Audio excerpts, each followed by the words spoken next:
trying to free your mind, Nia, but I can only show you the door. You're the one that has to walk through it.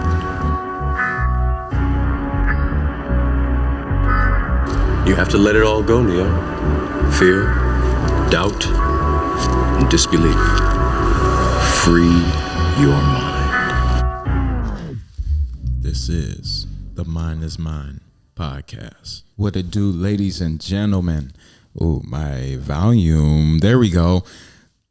Rewind. What it do, ladies and gentlemen? Episode 22, my lucky number, the master builder. How y'all doing today? I got a special guest, Miss Girl Bravo. Let's go. Thank you. How you doing? I'm doing well. I'm blessed, actually. You are actually the second female I had on Mine is Mine. So, Wow.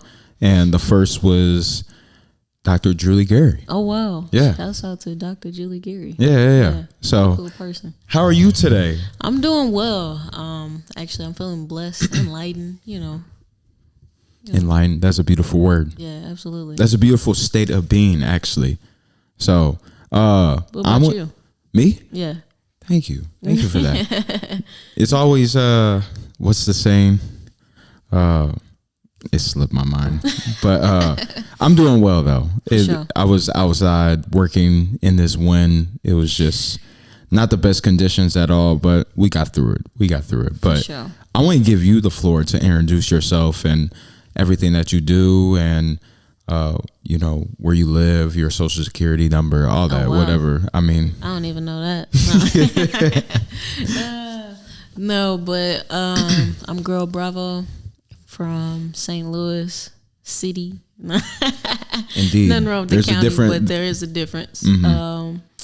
What else? Yeah, I produce, I write lyrics. I'm an instrumentalist. Like, I dabble in a lot because I just like to express myself creatively in whatever way God blessed me to do that, So I kind of I do a nice amount of stuff, especially when it comes to like the arts. Like, shout out to Story Stitchers for giving young people that platform, that space to just do whatever, It's been a blessing to my life, and I see it as it's been a blessing for yours. And you've been around it for 10 years, almost going on 11 now. Yeah, it's going on 11. Yeah, that's crazy. We might as well start there. Absolutely, let's do it. How has that experience been, and what got you into Story Stitchers? Because you've been there since the conception, correct, or no? Very close to the conception. About the same year, actually. Okay. Maybe a couple of months in or something. But what happened was some of the guys that I was already linked to, we were cool. We used to rap and make songs and stuff together and do talent shows and everything. And I had started writing poems. I had started doing poetry, and they were like, you should come to this thing that we do called Story Stitchers because we looking for poets. And I was like, bet. And I remember around that time, Mike Brown had gotten shot. Mm-hmm. And that's what my poem was about, just kind of being a young person frustrated about the situation and, things that would go through a young person's mind through, a tough situation like that in that climate. But ever since then, man, that was maybe 20, no, I don't even remember the 20, but I know I was 15, no, 16, yeah, I was 16, Dang. And I'm, 27 now, so that's crazy. Yeah, that's insane. Yeah. It's insane to be a part of something like this for this long and see what it's come to. Yeah, it is, but it's, I think it's a blessing. I think it's rewarding at the end of the day, life comes with its ups and its downs, but at the end of the day, it's beautiful. It's really just how you look at it, It's really how you just change your perception. Indeed. Yeah. Words of perception. But I want to circle back to Story Stitchers here in a second. I want to get to the start of your artistry and what inspired you to become an artist. That's a good question. I think it really started with the influence in my life. And for a lot of time while I was a child, I was hanging around like my uncles, and it was like three of them, and they had like a whole like crew, and they all rapped and played basketball, and you know what I'm saying? Like I'm like the only kid, so I don't really, so these are the people that I'm like looking up to.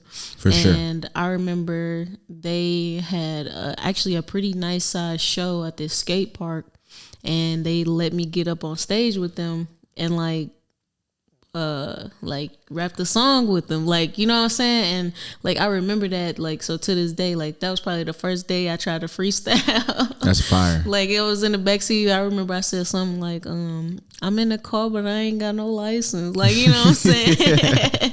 And I'm like probably like 6 or 7 at this point, so you know what I'm saying, I was like just kind of like getting into that. And then like my brother's dad was into music as well, and so when him and my mom got married, all of like his equipment was in the house, like the pianos, and you know what I'm saying, and outside of like going to school and being forced to like do creative things, like it was, I had outside influences too to like really keep and to spark and keep that spark going, as far as music goes. That's dope. Yeah. That's dope. Were you, so you got on to like the rapping and the music artistry first before dance? Because I know you're crazy at dance as well. So yeah. So you have a long list of talents. Yeah, it's crazy. But like I said, shout out to Story Stitchers, man. Like I really think that going through life and having creative outlets and then getting to Story Stitchers and being able to stay there and hone several crafts has been instrumental to my instrumentation. Oh, 100%. 100%. But okay, what was the question again? I lost it. So what came first? Was it yeah. music or was it Definitely. Krump? It was music. Okay. Actually Krump, I was introduced to it at first when I was like way younger, but not the actual like culture, like as a whole. It was more so of like the music, like Busta Rhymes, and like I remember like Stump the Yard, like sparked something, and like my mom was around like some of like people that dance, like, you know what I'm saying? So I remember like knowing it was a thing and like remembering the vibe, but I never like got into it. So I was still just like on the music side of things and not even into Krump because I didn't understand what it was at that point, you know what I'm saying? Sure. But yeah, so it was music that came first, and then Krump, dance. Dance actually was trying to creep up in my life a couple of times before, but I was kind of like really hesitant at first, like kind of shy, stiff, you know, praise dance, praise and worship. Yeah. Yeah. You know what I'm saying? So I was kind of like, but you know, it was still like there, but I just wasn't like tapping into it. And then once I got to Central, my high school, and was a lot of my homies were dancers, you know what I'm saying? But they never took me serious enough to like teach me. I never took me serious enough to like really go deep. So they just taught me like a couple of things. But yeah, it was like once I started to get around the actual dance culture, and different dance scenes, like then that's when I was like, okay, I wanna do this.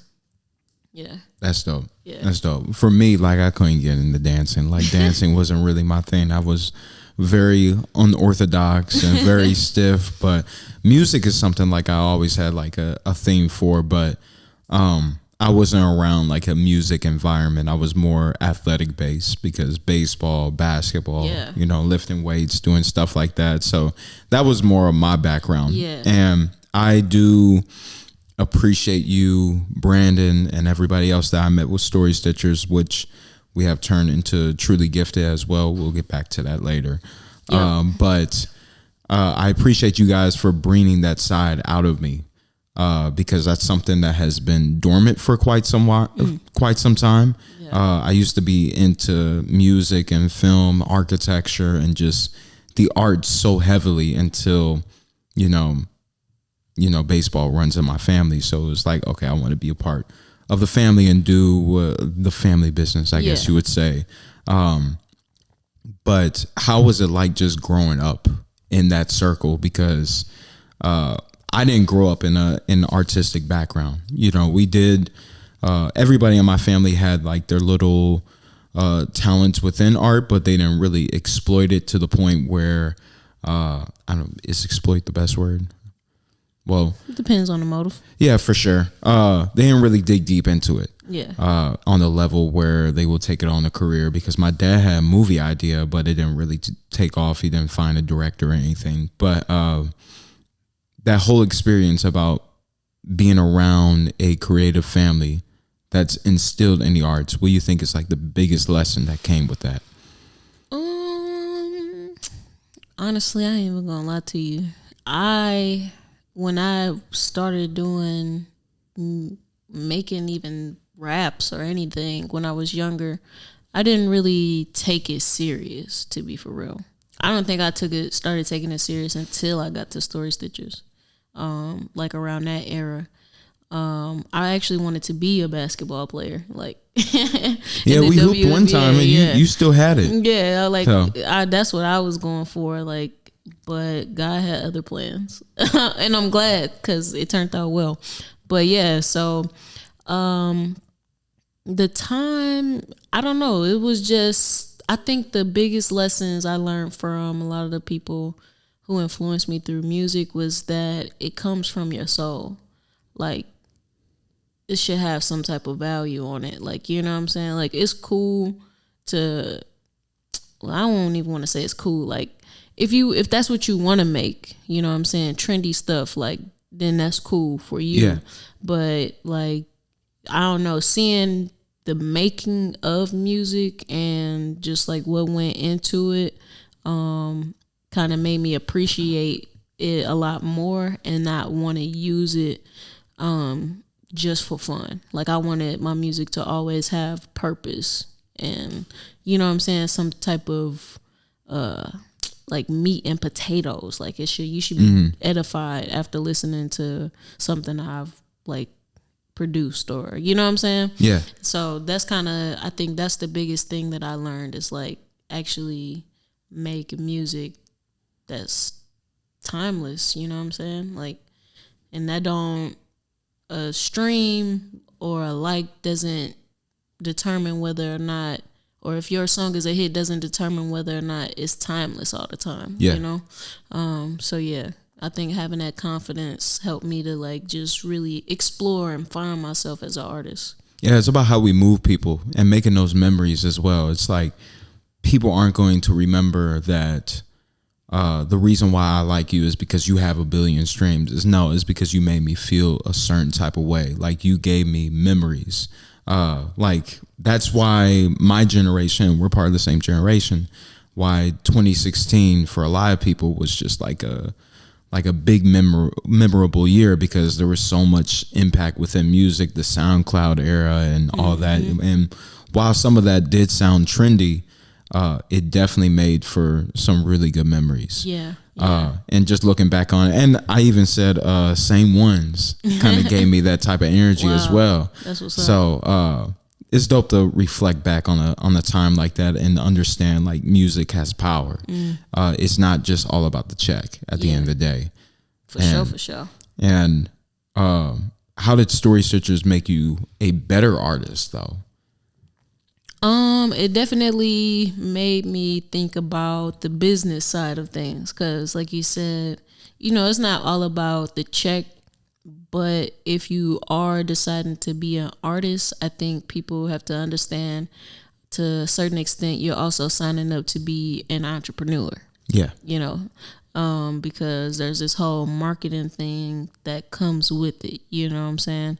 And figuring out your audience, you know what I'm saying? Like, there's this whole thing that goes with being successful or even just getting paid for your craft. Like, our gifts should make way for us, like, you know what I'm saying? Indeed. And I think that's a beautiful thing when you can get paid. So I think story stitchers, being up close and personal with not only the artistic side, but seeing like the ins and outs of running anything art led, helped me to sit down and think about how I wanted to move and how I wanted to be presented, you know what I'm saying, to the public.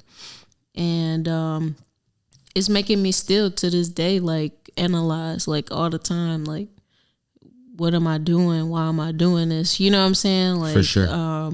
Is this benefiting me the way I think it should? You know, is this opportunity worth it or not? Like, you know what I'm saying? Like, really help you to think about the business side. Like, and yeah, I think Story Stitchers definitely helped me to stay true to who I was too. Like with the kind of art that we were making to like make a change, to impact leadership, you know what I'm saying? That helped me to really grow into some of the leadership roles that I had, you know, through these last 11 years. Yeah.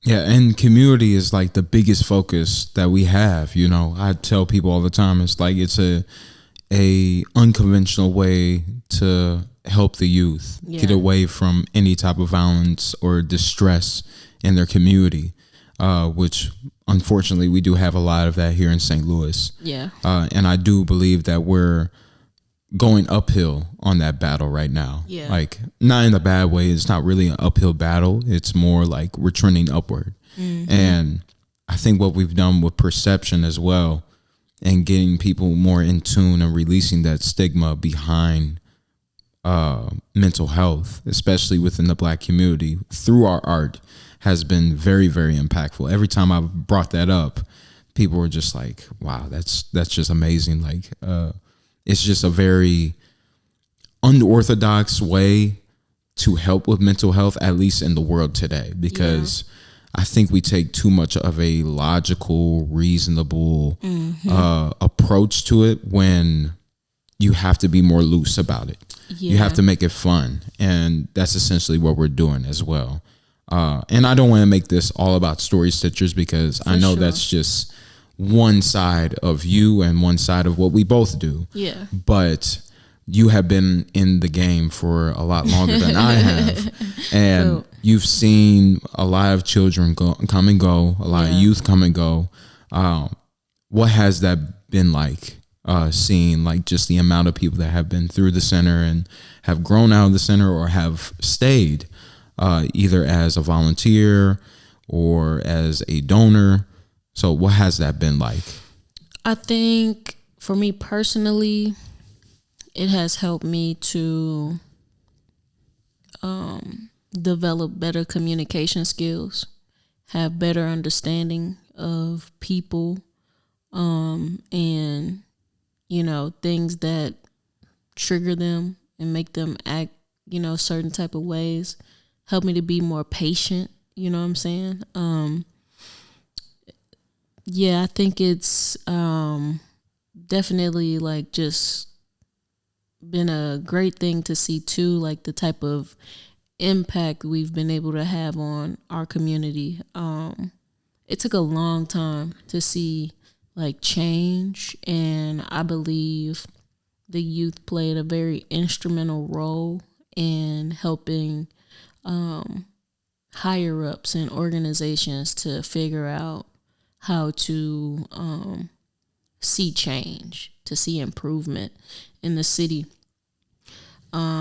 So it's definitely been a great experience to see countless youth find their voices, leave, and go use their voice. Yeah. You know, because I believe that Story Stitchers is a launching pad. Yes, it that is. It should be. It was for me. Yeah.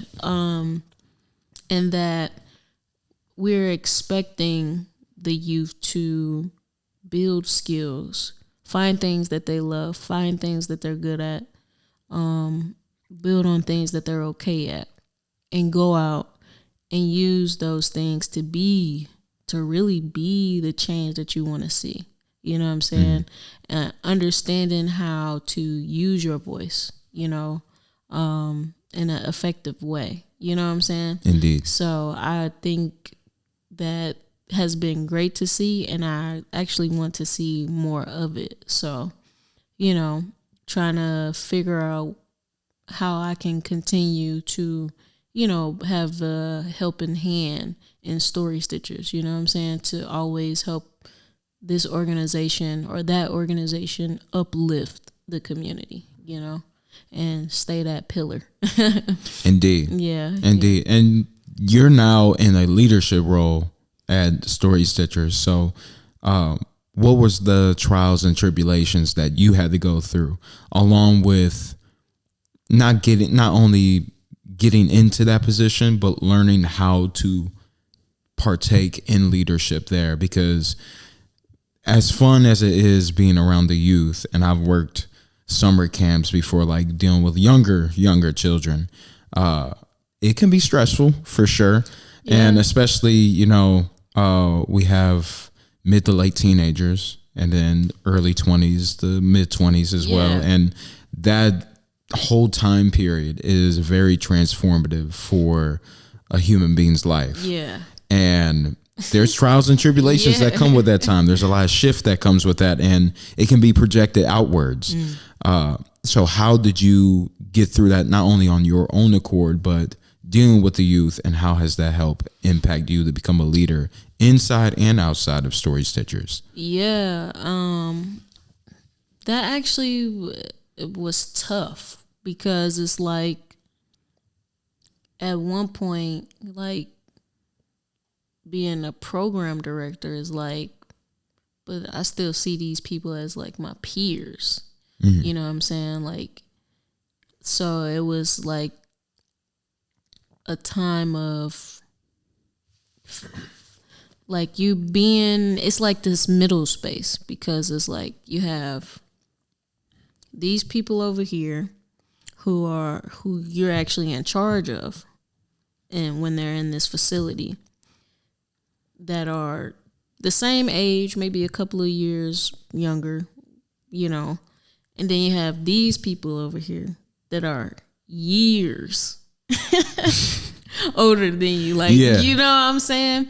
That you're kind of supposed to be like helping in a way at the organization, but like so it was like a weird time. I don't know how to really explain it, but that forced me to figure out how to communicate, like, you know what I'm saying? Because with those age differences, there could be like a lot of gaps in the communication. So just figuring out, I think that job probably was what gave me a lot of patience, because it's like sometimes it's not even about the age. It's just people don't always comprehend the same way. You know what I'm saying? Like, indeed. So it's a stretch, like being a introverted outrovert.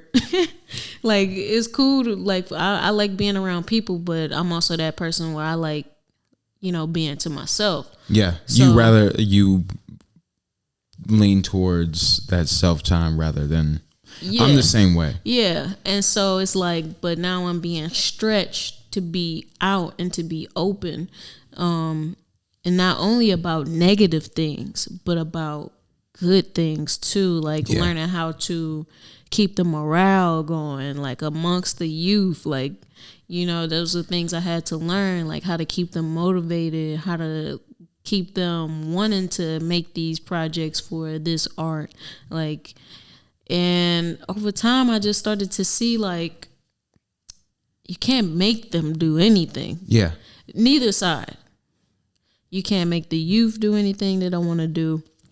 And you can't make the people that's higher up do things that you think are good or you feel, and from your perspective, are beneficial for the youth or the organization. Yeah. So I definitely felt like this kind of like tug of war, like wanting to continue to be my youthful self, but also wanting like a certain level of respect that said position or whatever came with. You know what I'm saying?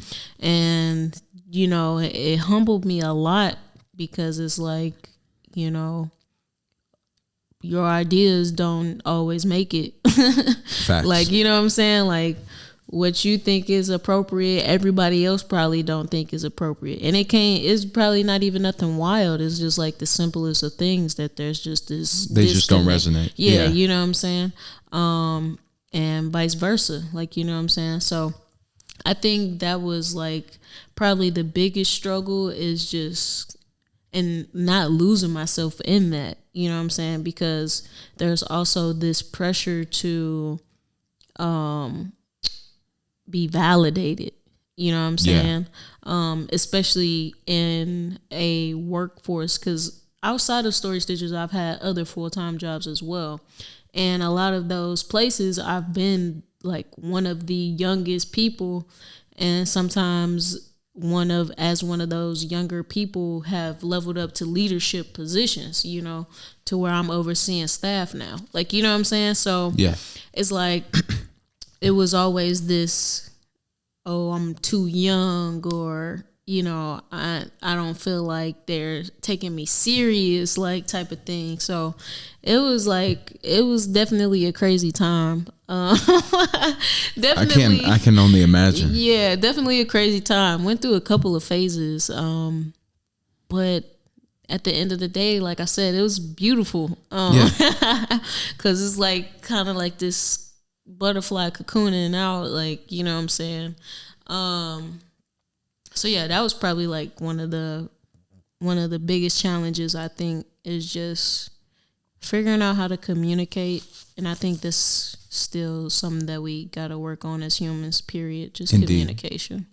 Yeah. Indeed. And I think that's one thing that kind of honestly is kind of a threat right now in the world, is that the disconnect that the younger crowd and the older crowd have with each other, to the point where the younger crowd isn't getting the necessary wisdom and the guidance that it needs, but also the older crowd isn't getting the ambition and that creativity and that passion that the youth have.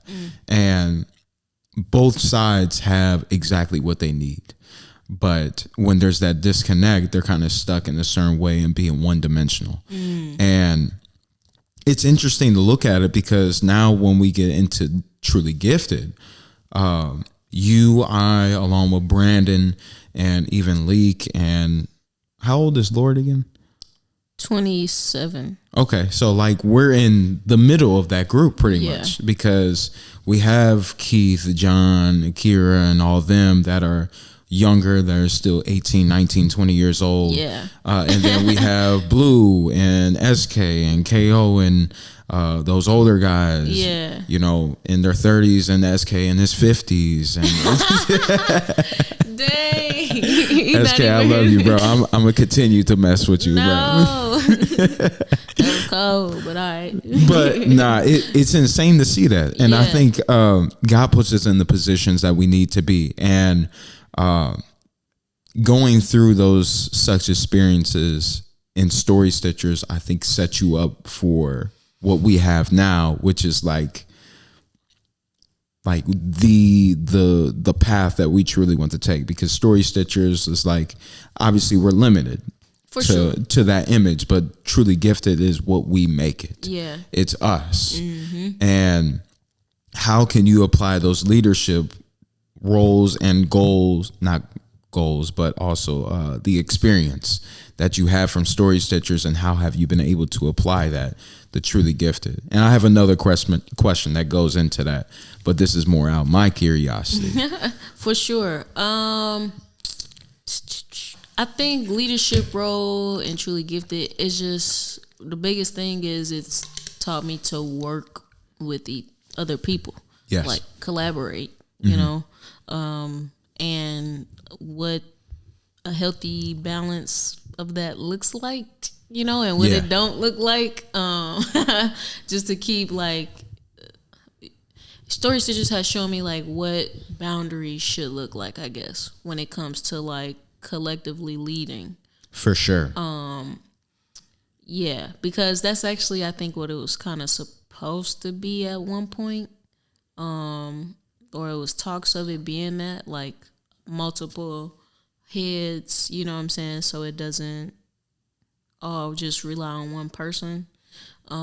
Even like sharing that, some of that with the youth.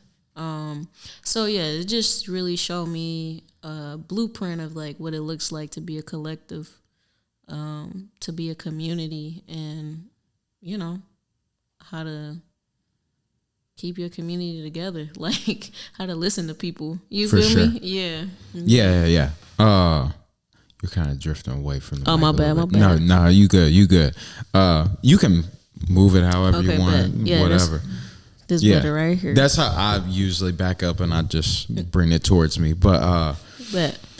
my question is, and this is more out of my curiosity, being a part of Truly Gifted, I don't know exactly when it started. I think like the big coming out party was the pop show with Brandon. I think that was kind of just like where we Or put our where we put ourselves out like, hey, like we're a collective. It's not just Brandon. And it's not just us as individual artists. Like we're a collective working together, but we're still individuals as well. What was it like being one of the founding members, and what was like that idea like going through that with SK, going through that with Blue and Brandon? Like what brought that to mind? Honestly, I don't even feel like I was there at the very, very beginning of it, because I think it was already becoming something like when it was presented to me. For sure. I think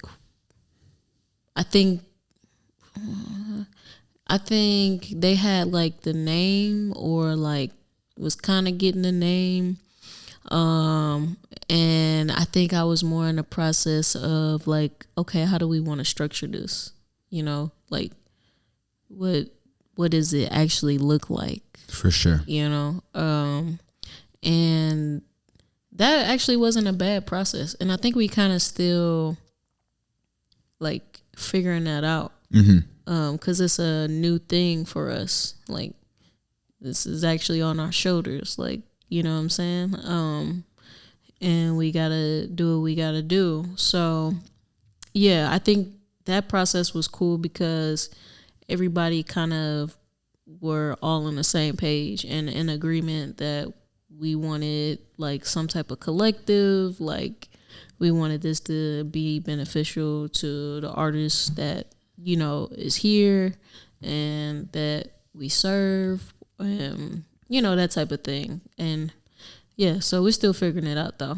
Oh yeah, we're still very early, but Yeah. like how early we are into this, like the amount of success and the amount of traction that we've been getting is insane. Yeah, it's a little it's a little scary sometimes to think about it, because it'd be like, I'd be like, all right, y'all, now, like, what we gonna do when this hits home? Like, Yeah. you know, because For it's sure. only a matter of time for sure. But I think we'll figure it out. And honestly, I'm just excited to see what God does through everybody.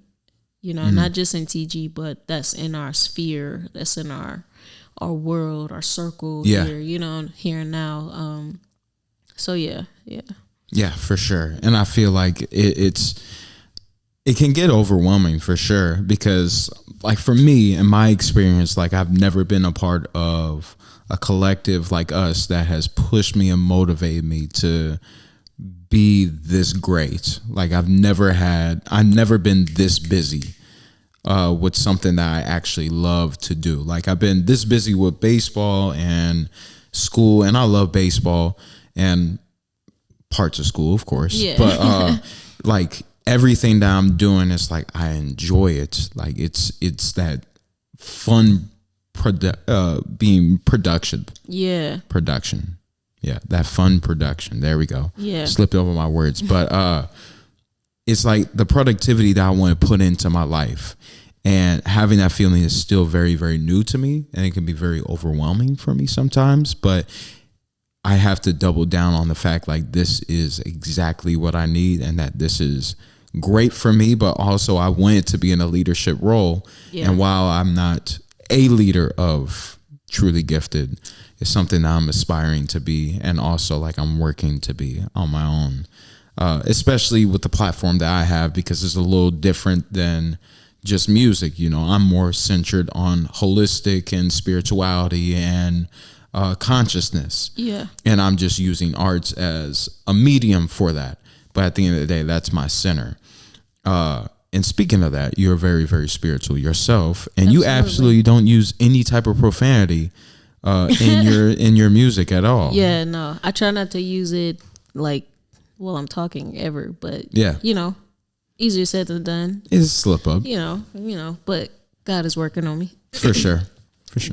But I've actually been pretty good with that. But yeah, I am. I do believe in God, the Father, the Son, and the Holy Spirit. You know, definitely. So definitely, very deep spiritual person. Let me think. It's always been a part of my life, actually. But I think I really started to dig deep and dive in, like, what was it, my junior year of high school. And that actually opened up more opportunities for me to do more like different type of arts. Like, so I was an intern at this church called the Dream Center, which is actually crazy because it's closing down. Like, I just saw it a couple of days ago. Like, yeah, I was on a 2-year internship there, and I learned how to like edit videos, record myself. Like, I started playing drums. Like, you know what I'm saying? Like, it's just life kept on like opening up opportunities for me. Well, so yeah, so very spiritual. And I did that instead of going to college because I realized that, one, I wanted to be an entrepreneur. So if I was going to incur any type of debt, I want it to be worth it. I'm facing that right now. It's not a fun task. It's not. It's actually crazy. And I was hearing like the amounts that people pay. Like, I knew a person, I think they were paying like over $100,000 in student loan. Yeah, I ain't got that, but for I a still master's. Yeah. Yeah. And you were in school for a while. If you're getting your master's, that's beyond 4 years, unless if you're a super smarty. But I mean, man, crazy, right? I hope it was worth it.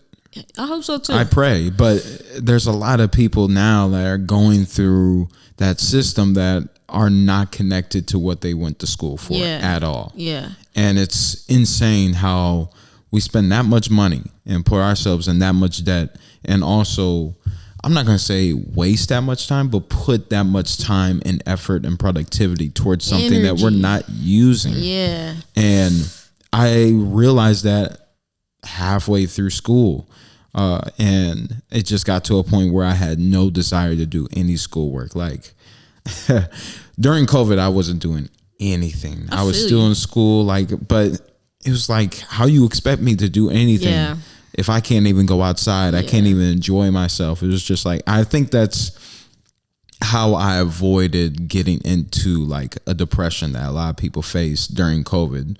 Was I'm just locked in the house doing homework. It's like, no, I'm going out door dashing. That's why I got my sunlight. That's why I got my interaction, and still.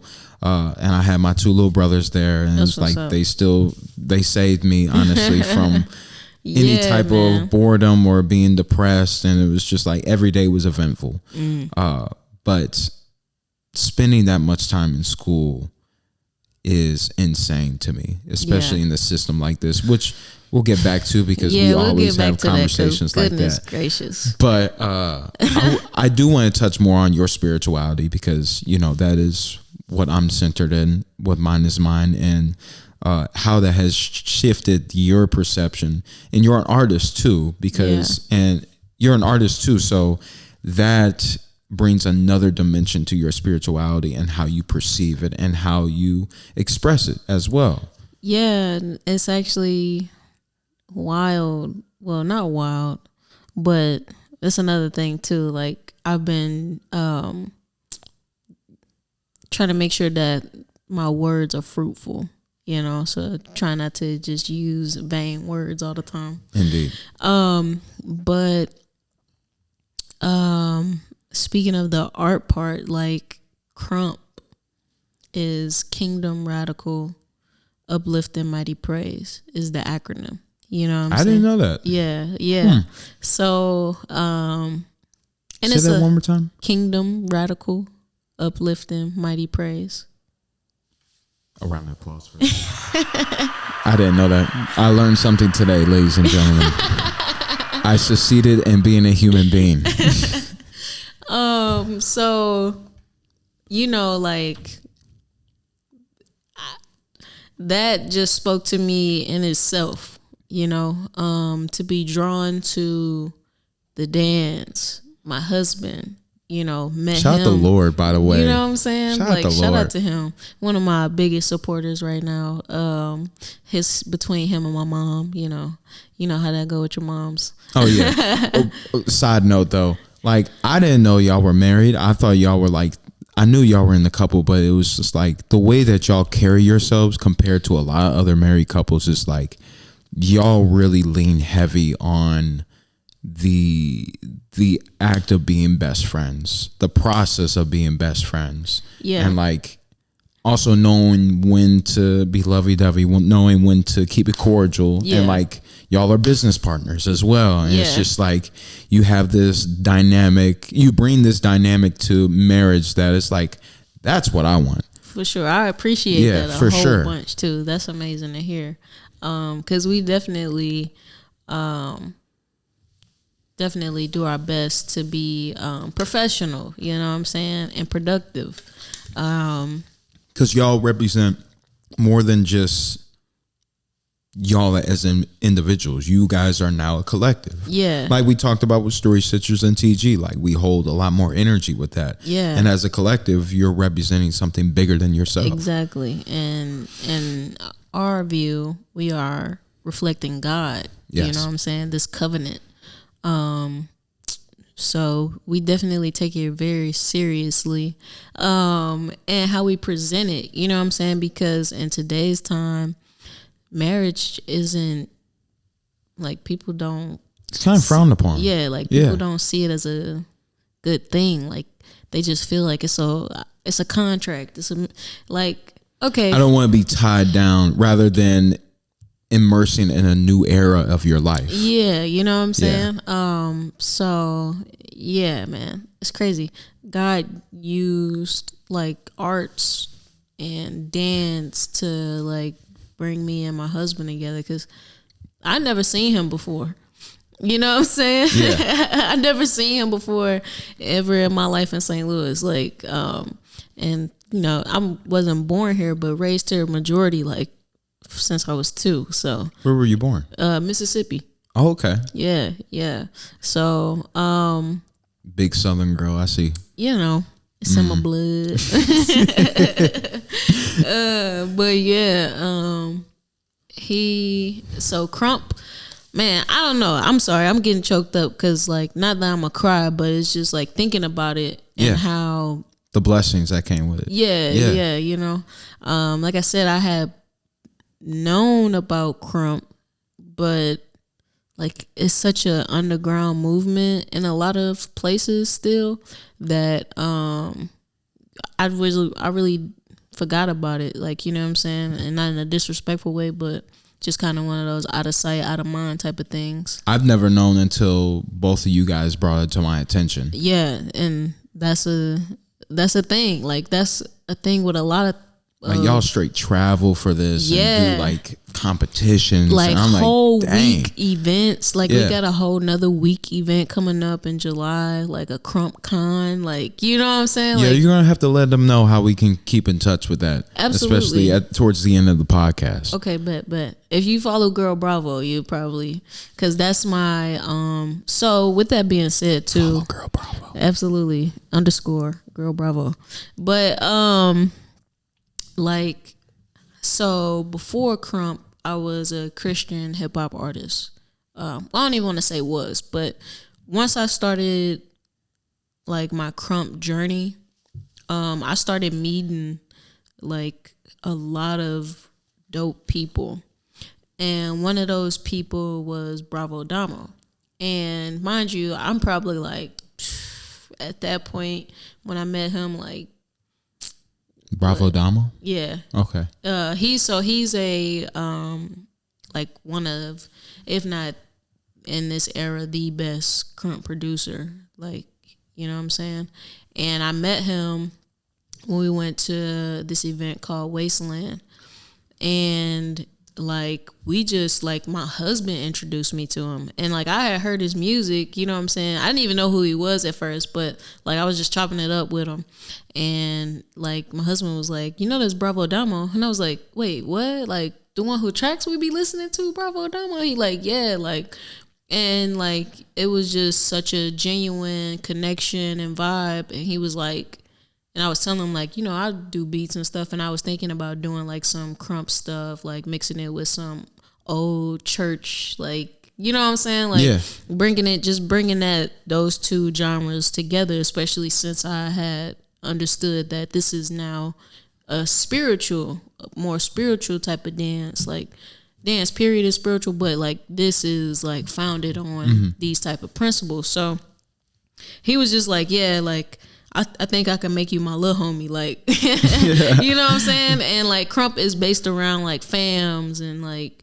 you know, crews and stuff like that. Like, so they should. A lot of people do take that fam aspect very serious, but you do have like some conflict in the Krump world where like stuff get weird. But you know, like every culture has its ups and its downs. Yeah, for sure. It'd be like that.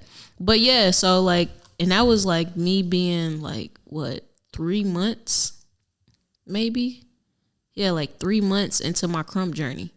Like, you know what I'm saying? So it was like God kind of started putting me in position to be in these fams. Like all the fams that I'm in now, all the crews that I'm in, I didn't ask. Like it was brought to me. Like, you know what I'm saying? Like, now like Lady Rounds, that's my husband, the Rounds family. Girl Bravo, that's Bravo Damo, the Beat fam. Then I'm in the party, Her Guns. Like, you know what I'm saying? Like it's an extension of like, this was my husband's fam before mine. You know what I'm saying? What else? And then like now we're both Be Wilders. And it's crazy because too, God is like, it's beautiful because God is using this to help elevate me and my husband, like at the same time, but on our own paths. You know what I'm saying? But we just got into another fam, the Be Wilders, like I said. Yeah. So he's Ace and I'm Gully Be Wilder. Like, you know, so it's like, just, I don't know, like God has used dance in ways that I thought I was probably going to be rapping first. Like, you know what I'm saying? Like going on tour with Cheez-Its, like what? I never thought in a million years I'm gonna be dancing for Cheez-Its. Like, you know what I'm saying? Like it's just crazy. And like it's all full circle. And it's like I'm not like a very superstitious person, and I really don't even get into like the signs and stuff, like zodiac signs for real. But I did see something about I think it called solar return or something like that, or Saturn return, and it's like a solar return is basically like a birthday. So I think it's like they called it like a Saturn return or something. I don't really know why, but the explanation was something like ooh, I think I know what you're talking about. Like, oh, you're probably about, I think you're talking about Pluto return or something like that. Yeah, because that was back in 2020. 2022. It's like, well, that not that year, but like for people who's turning like between like 27 and like 30 or something, it's like life has come back around. And it's weird that I read that because literally like since I turned 27, like I've seen so many people from like childhood. Like just the other day, like at Lil Derek, shout out to Lil Derek, MTM Lil Derek, at his show, like Shout out Lil Derek, man. yeah, for sure.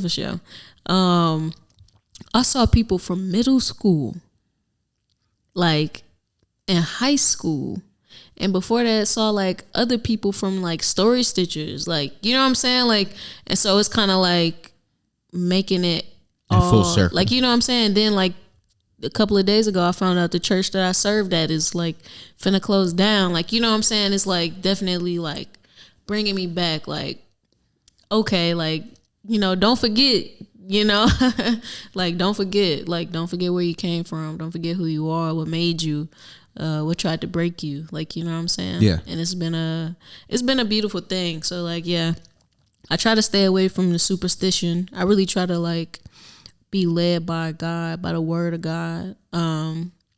Yeah, so been in that a lot more lately too. And I think, you know, that's a big reason why I've been in the Bible is because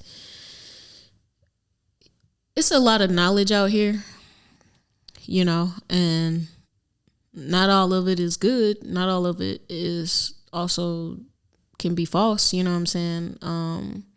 So we're in this age of information that can be taken to so many different directions. Yeah. But I feel like the problem, my bad to cut you off No, you too. good. I feel like the problem is that the knowledge that we feel most in tune with, we are often scared to apply it because knowledge is nothing without it being applied. Yeah. And knowledge applied is when we turn it into wisdom. And I feel like that's the best thing about this coming of circle moment for you, is that you're remembering a lot of experiences that shaped you to be the person that you are. And it's not only a reminder, but it's also, how can I carry these experiences with me to give back to people around me and really apply that knowledge? Yeah. So I feel like it's just a reminder. And I've been getting that reminder too. Just a lot of hardships have been happening with people around me, but me personally, I have been like, this year has been phenomenal. Yeah. Like, it's been a phenomenal year for me. Yeah. And I feel I'm in a perfect spot to become like a knowledgeable teacher, a knowledgeable leader, and actually put what I've learned in these last couple of years, especially, to application and put it into wisdom, turn it into wisdom for the next generation, which is why I make what I do. Yeah. Yeah. So, I feel that a whole bunch. But yeah, the other thing I was going to say after that is that, you know, with all this knowledge, I like to put it up against the word of God, because it's a lot of things in the Bible and people aren't aware of it because we don't read, you know what I'm saying? And we're in this age of, we just take a scripture here, take a scripture there, but we don't actually sit down and read the book. Like, you know what I'm saying? And for me, the Bible has given me a lot of wisdom. It has taught me a lot of things so that I don't have to experience it. Like, you know what I'm saying? Like, now I just know, like, you know what I'm saying? And I don't have to go through the fire to find out like certain things, you know what I'm saying? And that's a blessing. That's because somebody did it for you. Yeah, exactly. Yeah. And so yeah, that's grace for sure. For sure. Mercy, God dang it, cause woo. And I feel like and back to the conversation that we were having with Story Stitchers and now in Truly Gifted, is like, you went through certain fires when it came to not Truly Gifted, with Story Stitchers, and you applied it to Truly Gifted. And a lot of the things that you're seeing come to circle now is just a reminder that, hey, that you're in a true leadership position, because it's just a reminder that you went through these trials and tribulations. You went through the fire. You went through things that forged you into being the person that you are now, whether it was good or bad. Yeah. And you can apply those lessons not only to propel you, but also to help propel others.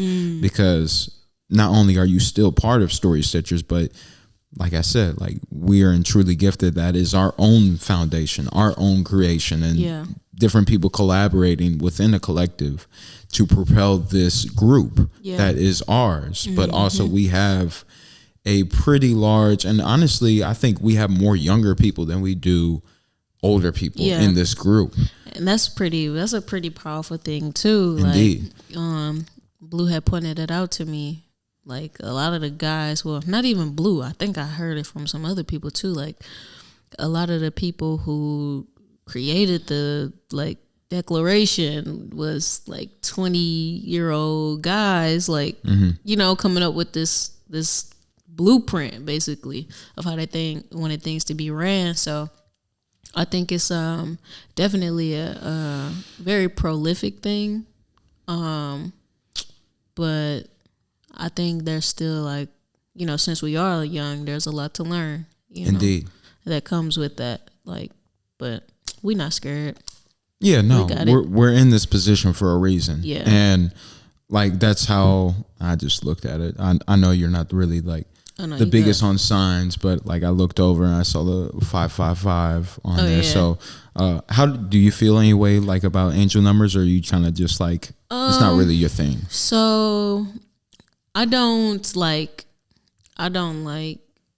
go seeking. Yeah, I don't like, but I do believe that numbers are used to code and to speak. Yes, the language of the universe. Yeah, we found numbers, we didn't create them. Yeah, so it's not like, you know, it's not like something that, I think everything definitely has like a spiritual aspect to it. Of course. But I think I'm in this season of finding out what God's way looks like. And I know that looks different for me than it does for somebody else, you know, but I do think that there are certain similarities that you'll see when it's God's way or when it's not, you know what I'm saying? Like the fruit that we bear, you know what I'm saying? Indeed. From actions and decisions that we've made, you know what I'm saying? Will show. Yeah, I look at it in a way that everything is divine. You can either use it for man's purposes or you can let God use you for his purposes. Right. And there's a way, like, you view things in man's purpose. I feel like you use things because you see things as a vessel to get you, to uplift you. But when you're walking in God's way, you are the vessel for him to uplift you. Yeah. If that makes sense. Yeah, absolutely. It's this verse that says, put God business first and he'll put you first, or something like that. Yeah. So it's like, you know, do the work and you look up and you got what you need. Like, indeed. So question, I know people interpret the Bible in so many different ways. I know people interpret it very literally. I know people that interpret in very metaphorical terms. And I know people that have a balance of this is literal, but also it's metaphorical as well. So where do you fall when you interpret the Bible and when you read it? I think you have to look at the context for me, because I do think some things are literal. I do think some things are figurative, especially because Jesus spoke in parables. Yes. Well, I like to call him Yeshua. But yeah, the J was never a letter at the time. Yeah. So and there are prophecies. And sometimes prophecies are for the time that the prophet was in, but there are a lot of prophecies that are for times past them and even the times that we're in today. You know, so I kind of go off of context. I did go to Bible college for a short period, and I actually want to go back because there I appreciated they showed us how to study. You know, showed us like what time period were these prophets in, like why were they writing these letters to this church or to this group of people, like, you know what I'm saying? So it just kind of depends on like what part of the Bible I'm in. Like right now I'm in Genesis, and you know, for the longest of times I actually kind of didn't like having to read Genesis because it lists out a lot of their family history and ancestry. Yeah, and that's the first, isn't it? That's the first chapter. Yeah. And it's a pretty, well, you got a lot of long books, but it's pretty long especially when you like having to read through all of the people. Is Cain and Abel is still part of Genesis, correct? Okay, got you. And like, who Cain killed Abel, or was it the other way around? Cain killed Abel. Okay, and then Cain's descendants had to feel the repercussions of that action. Yeah, out of envy and out of jealousy, and Yeah. Okay. Yeah. So I have a common understanding. Oh yeah. But I've never sat down and read it. The closest that I've been to the Bible is my mom's side was Jehovah's Witnesses. I did not connect with that at all because I was too young and I was just worried about being outside and doing my own thing. But also looking back on it, it was like I still don't connect to it. But at the end of the day, I respect that anybody that is trying to get more close to God within themselves, like I respect the journey. It's just not the path that I want to walk. Absolutely. And I forgot where I was going. Oh yeah, so like the Genesis, like I was going to say for a long time I felt like kind of bored by the listing of names, but as I was doing my own research of other things outside of the Bible, like as far as like I don't even know how I want to get into it, but basically that part of the Bible, they're listing out their family history. And we as a people don't do that anymore, but we should. Like listing out the family history, how so? Like they in the Bible, they break it down like Moses had this many sons and these were their names. And this son bore these people and they were like, you know what I'm saying? Oh, like, so just continuing down the family tree. Yeah. Oh, okay. I definitely agree. I don't think we're nearly as in touch with our ancestry as we should, whether if it's by blood or whether it's by just people around us. Like, not to get too off topic, the reason why I go to Cahokia Mound is that even though I may not be Native American and descendants of this land, I live on this land and I have to pay my respects to the people that have lived on this land, that have cherished this land, and this land was stolen from them. Yeah. And the least I can do is recognize that this land was stolen. I'm still living on this land. I have to pay my respects. Yeah, that's deep. Mm-hmm. Yeah, I feel that. For sure. And I feel like we've lost connect with that.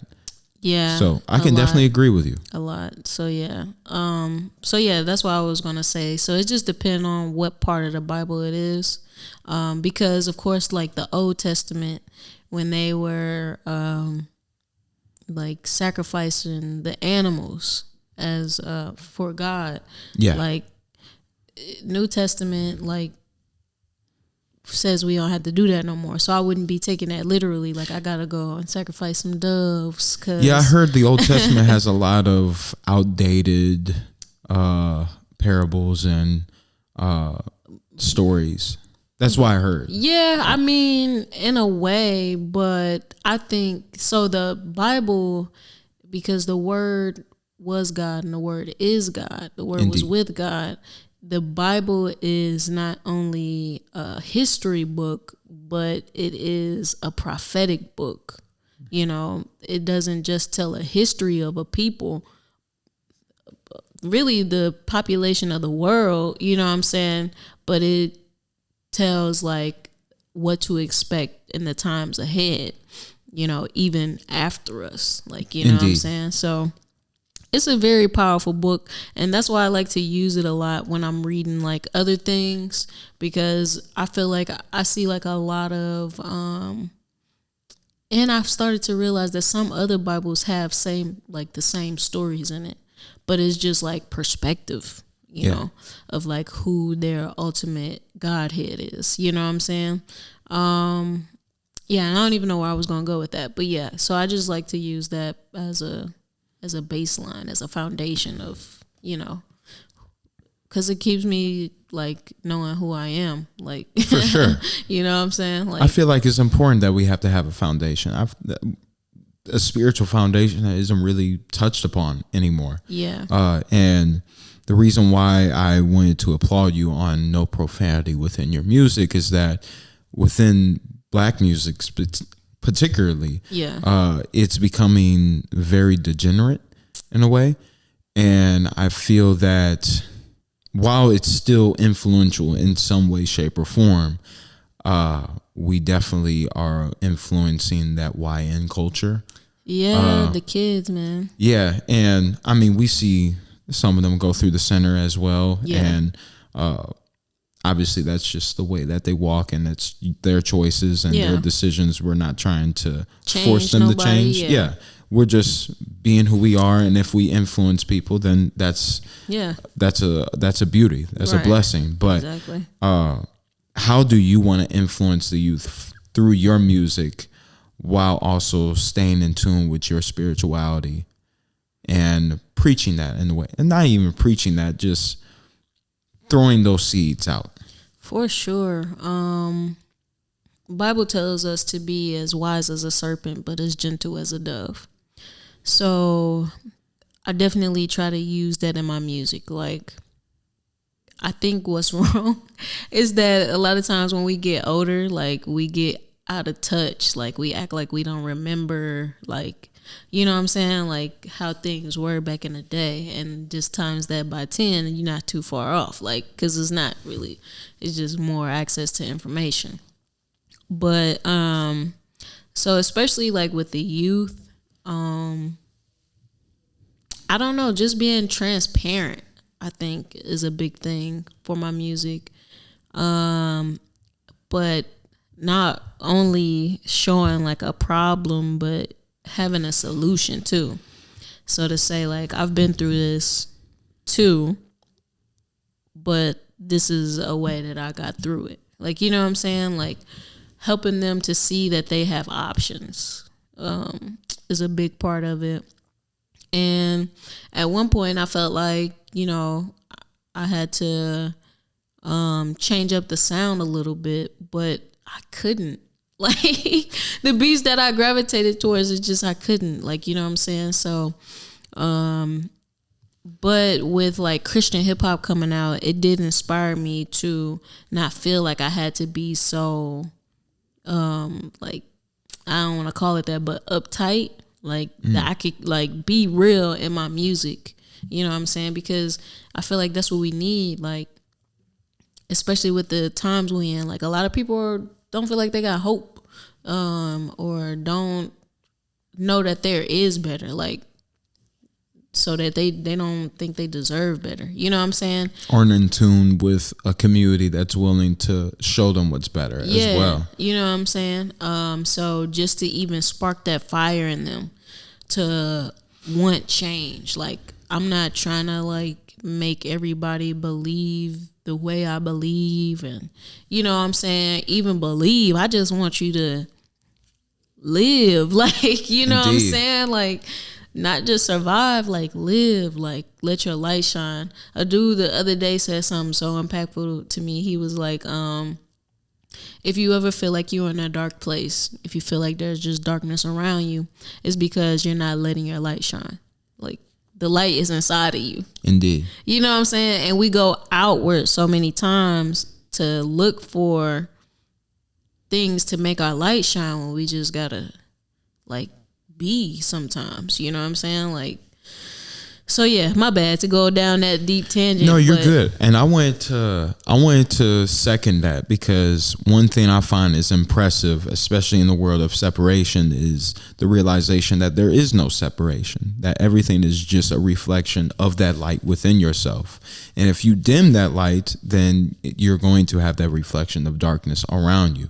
So if anything, everything that you do is going to be a reflection. It's going to be reflected back at you. Yeah. You can call it karma, but that's just human nature in a way.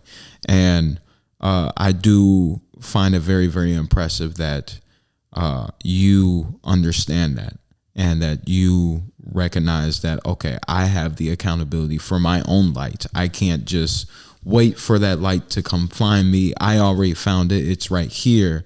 Let me use it in the best way that I can to help other people shine their light. Yeah. And that takes a lot of discernment. That takes a lot of accountability, which implies responsibility. Yeah. In this world, a lot of people want to trade away responsibility for conveniency. Yeah. And that's where you start giving energy to man and start looking up to man. And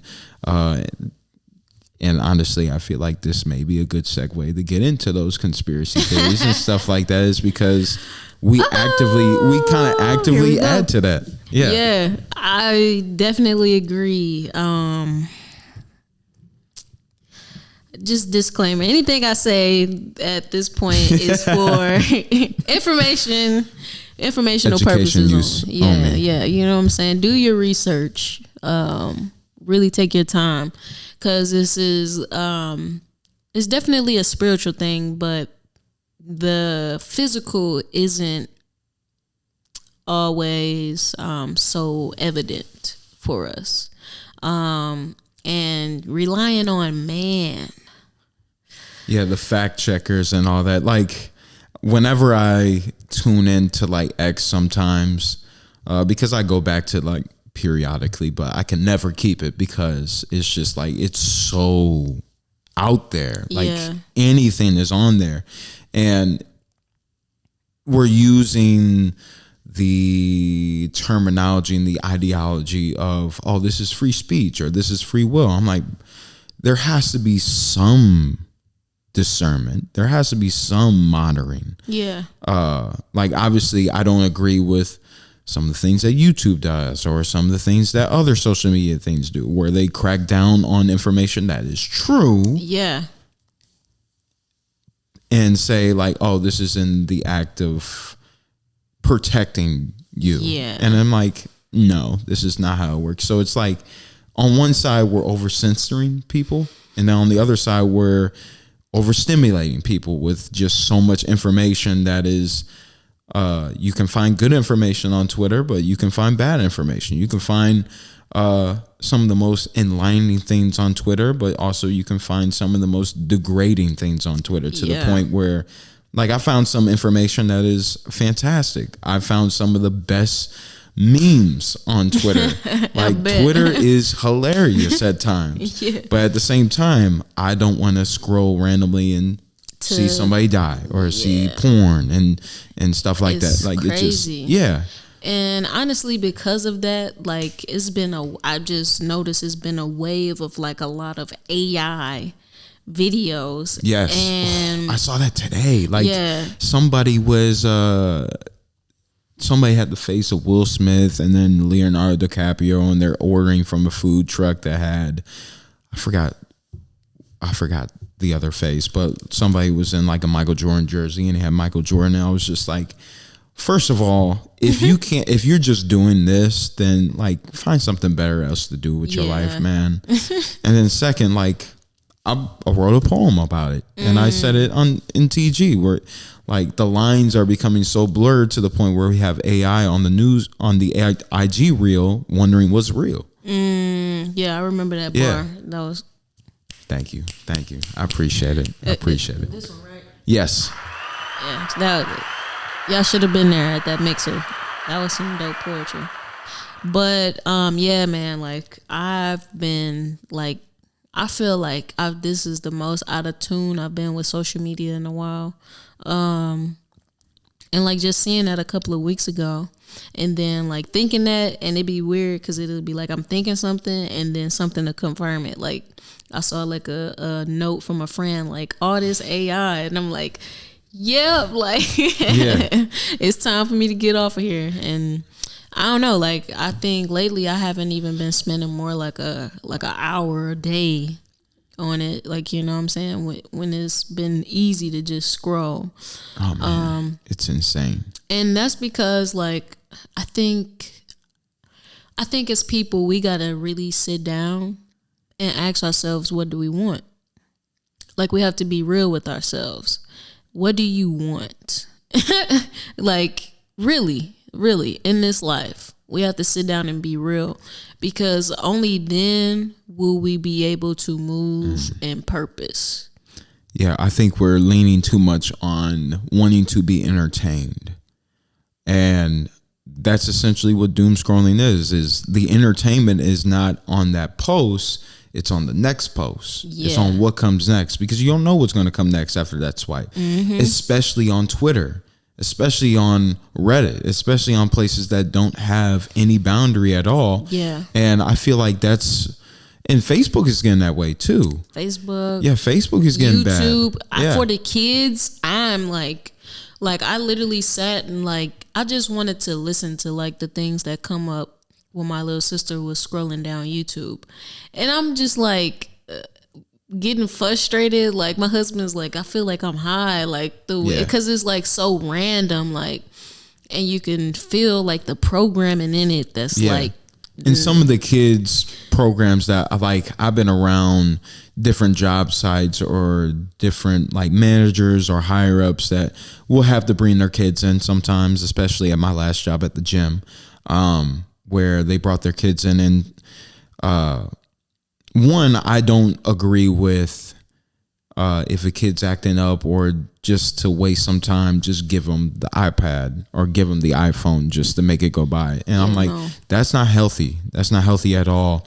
And also a lot of the stuff that they be watching is just like, it doesn't make sense at all. It's just so random. And I remember I sat down and watched with this kid one time. It was just, I can't even describe it. Yeah. Like I can't describe it. It was not harmful in a way that was like, oh, this is like super bad, teaching our kids bad things. It was just like mind numbing. Yeah. Like, that's why would we? Yeah. Yeah. And as children, like that's when we need to really like, put in a lot of knowledge, information. But if we're just putting in mind numbing, activity and content into their brain, like, well, you think they're going to reflect that? Because kids are reflectors. Yeah. Like whatever they take in, they're going to give it right back to you uncensored. Yeah. Because they don't have boundaries. They haven't learned that yet. Exactly. Like so 10 times over, man.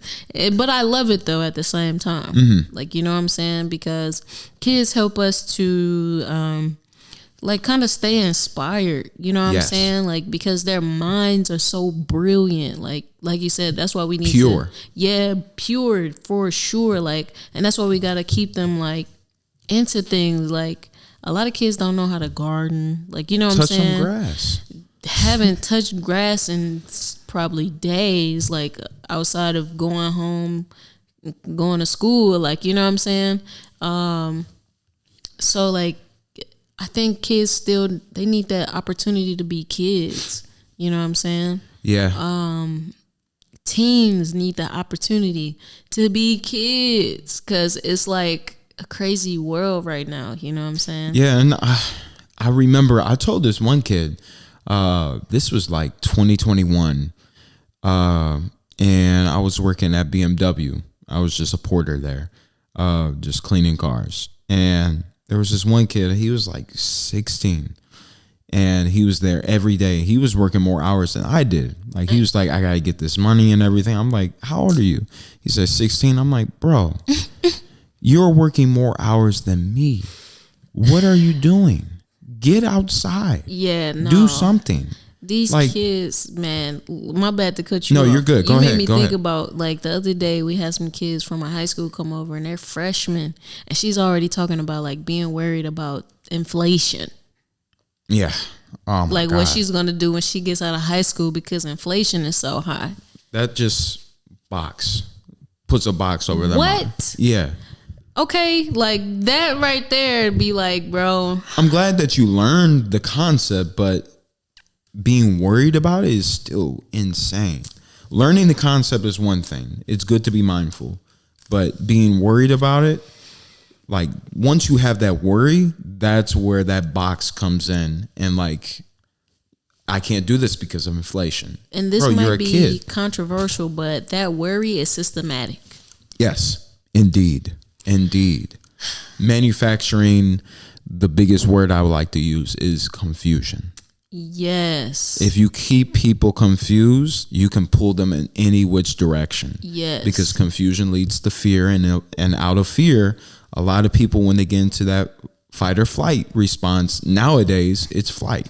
Yeah. They're not willing to fight and stand up for something because they don't know what they're standing up for. They're confused. Mm-hmm. So if you're not willing to stand for something, you're willing to fall for anything. Anything. And that, I feel like, goes back to spiritual.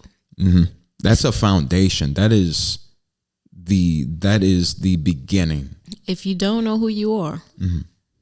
if you don't know your creator, if you don't know who or what you're serving, yes, it's gonna you're gonna be lost real fast. Yeah. Like, you know what I'm saying?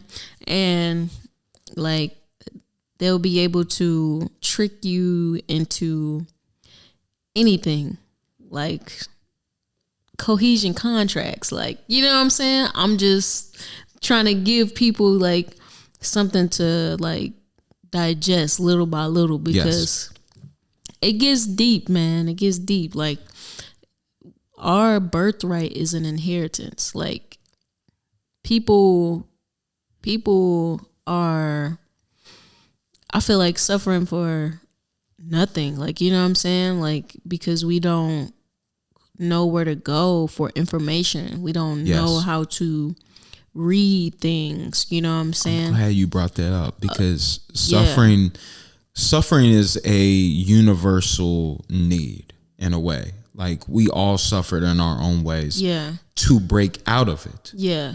That's part of the human experience. However, if we're doing this voluntary suffering, so many people have realized that they're suffering, but they're continuing the suffering, and it's this bringing this cognitive dissonance. Yeah, that word. Because it's really hard. You know what I'm saying? That's why it's so important, like, for people to understand who they are. You know what I'm saying? Because then you will have a better understanding of what is true. Yes. You know what I'm saying? And when you hear something that goes against what you were programmed to think or believe, it will be easier to digest because you are familiar with truth. You know what I'm saying? But if you've been waiting for this day for a while. I'm like, we've been talking about this. Sorry to interrupt, but I'm just like, it's finally here, and I'm glad it's finally here. Yeah, like, so, and man, like, cause like, since I started getting like really serious, but back in, I think, was it 2015, about my spirituality, about my relationship with the Most High, I like started to ask questions, because a lot of stuff just didn't make sense to me. Like, what? Like, you saying my Savior was born when? And why are we celebrating the birthday of my Savior in a month that ain't nowhere near close to, like, you know what I'm saying? Like, and why is it so commercialized? It's a capitalist like, holiday. is this really the God you say it is? Like, you know what I'm saying? Like, I started asking questions like that. Right. Like, if you tell them, because I went to the Bible college and they telling me that. You're talking about Christmas, right? Yeah. They told me, like, it was like, first of all, even birthdays, I'm starting to question a little bit now too. Like, you know what I'm saying? Like, the celebration of, but we'll get to that on a different podcast. Yeah, Prince talked about that a lot too. And speaking of Jehovah's Witnesses, Prince and Michael Jackson were Jehovah's Witnesses. Wow. Fun fact. But I am not. Fun fact. Yeah. I'm not either. But they actually don't believe in celebrating any holidays, including birthdays. So I don't think I ever gotten like a legitimate birthday wish from that side of the family because of those beliefs. And I understand it. Like, I'm not gonna. And now it's like every day is my birthday. I treat every day as a day to celebrate myself, not just once out of the year. And when you celebrate yourself every day, you pour more value into yourself rather than waiting for, next week's my birthday or next month's Like, my birthday. That's why do when I you can have to really go wait crazy. for validation to love and appreciate yourself? Oh yeah, you get the button for that one. You get the button for that one. Like, you know what I'm saying? Like, what I was finna say. So like, yeah, like Yeshua was born between the months of September and November. Okay, like why don't we throw a big festival like somewhere in between that time frame? Like, you know what I'm saying? Like, Right. if we're really like serving the same God that we say we are, all I'm asking is like for people like to be transparent, for real. Like, you know what I'm saying? It just wasn't making sense to me. Like, why do we all do this if we know? Right. Like, you know what I'm saying? Like, it just. So What does Easter have to do with the resurrection? Like, yeah. you know what I'm saying? Like, Oh, we're coming up on that too. Yeah, like Is that March or is that April? I'm not sure what day it falls on this year. I'm gonna find that right now because I'm not a big Easter enthusiast, but we're gonna figure it out. Comment in the comment section what day is Easter for me, please. Dang. Is it weird that? Oh, that's like, the 20th of April. Also, shout out, happy Ramadan to all my Muslims that are participating at, and today was Ash Wednesday as well. I don't know much about Ash Wednesday, but shout out to everybody that's fasting right now. Major props for your discipline. Yeah. It's good to be fasting. We can definitely talk about that, but I definitely plan on fasting next week. So yeah, shout out to everybody that's fasting right now. Absolutely. I definitely need a fast for sure. But yeah, so I just once I got serious and like once I actually got into the word, and started studying, it just didn't make sense. Like, A lot of things don't make sense. so backwards. Yes, very, very. And especially when it comes to black culture and how the manipulation behind it, the manipulation behind the black man and woman. At this point, I do believe at this point, it's bigger than that, but it's still being weaponized because, let's be honest, it sells. How many, I get so sick and tired. Some of my reels on YouTube are like, just, you know how people take like little clips from movies or shows and stuff and just show you it, and then get you on the channel to watch all the other clips. Like, a lot of the clips that have been coming up are the same scenario: black man versus a white cop, and just ending in turmoil or having some type of conflict. I'm like, while this is true and while this is happening, and it's a real thing, especially here in America, why is it still being shoved down our throats in an entertainment way? Right. It doesn't make sense. Like, how many times are we going to get a blockbuster slave movie? Right. I mean, And it's important to learn, of course, but there's a difference between educating and shoving it down people's throats. Yeah. Because if you shove it down people's throats more often and consecutively, time after time, people in the back of their mind are going to be like, oh, this is where I was derived from. Yeah. Because it's like you end where you start. Mm-hmm. If you don't go and do your own research and you just rely on like what's given to us, you know, the end isn't going to be very pleasant. Indeed. But thankfully, I feel like we're coming up on a great amount of educated individuals. Indeed. And to what you were saying, like,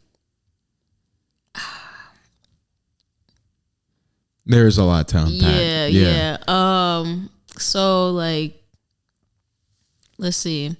I'll start with the fact that we have to like research.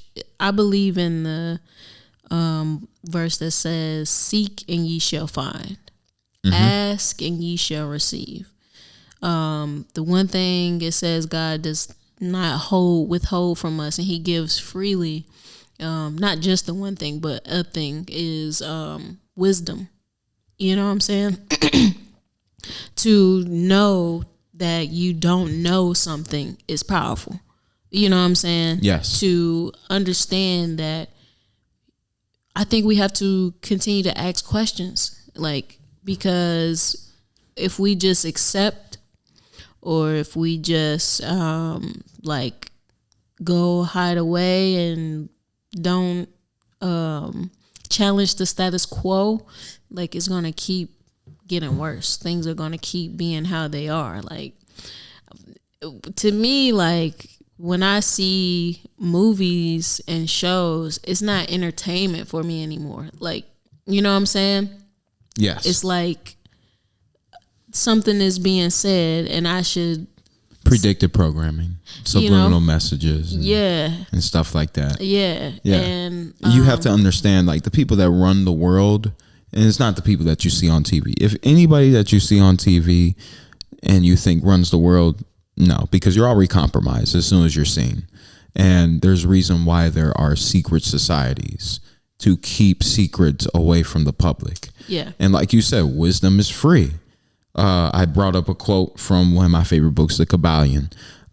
It says, "The lips of wisdom are closed except to the ears of understanding." And wisdom is out there. It just, you have to go on the road of understanding and wanting to apply that knowledge and wanting to seek that knowledge. Yeah.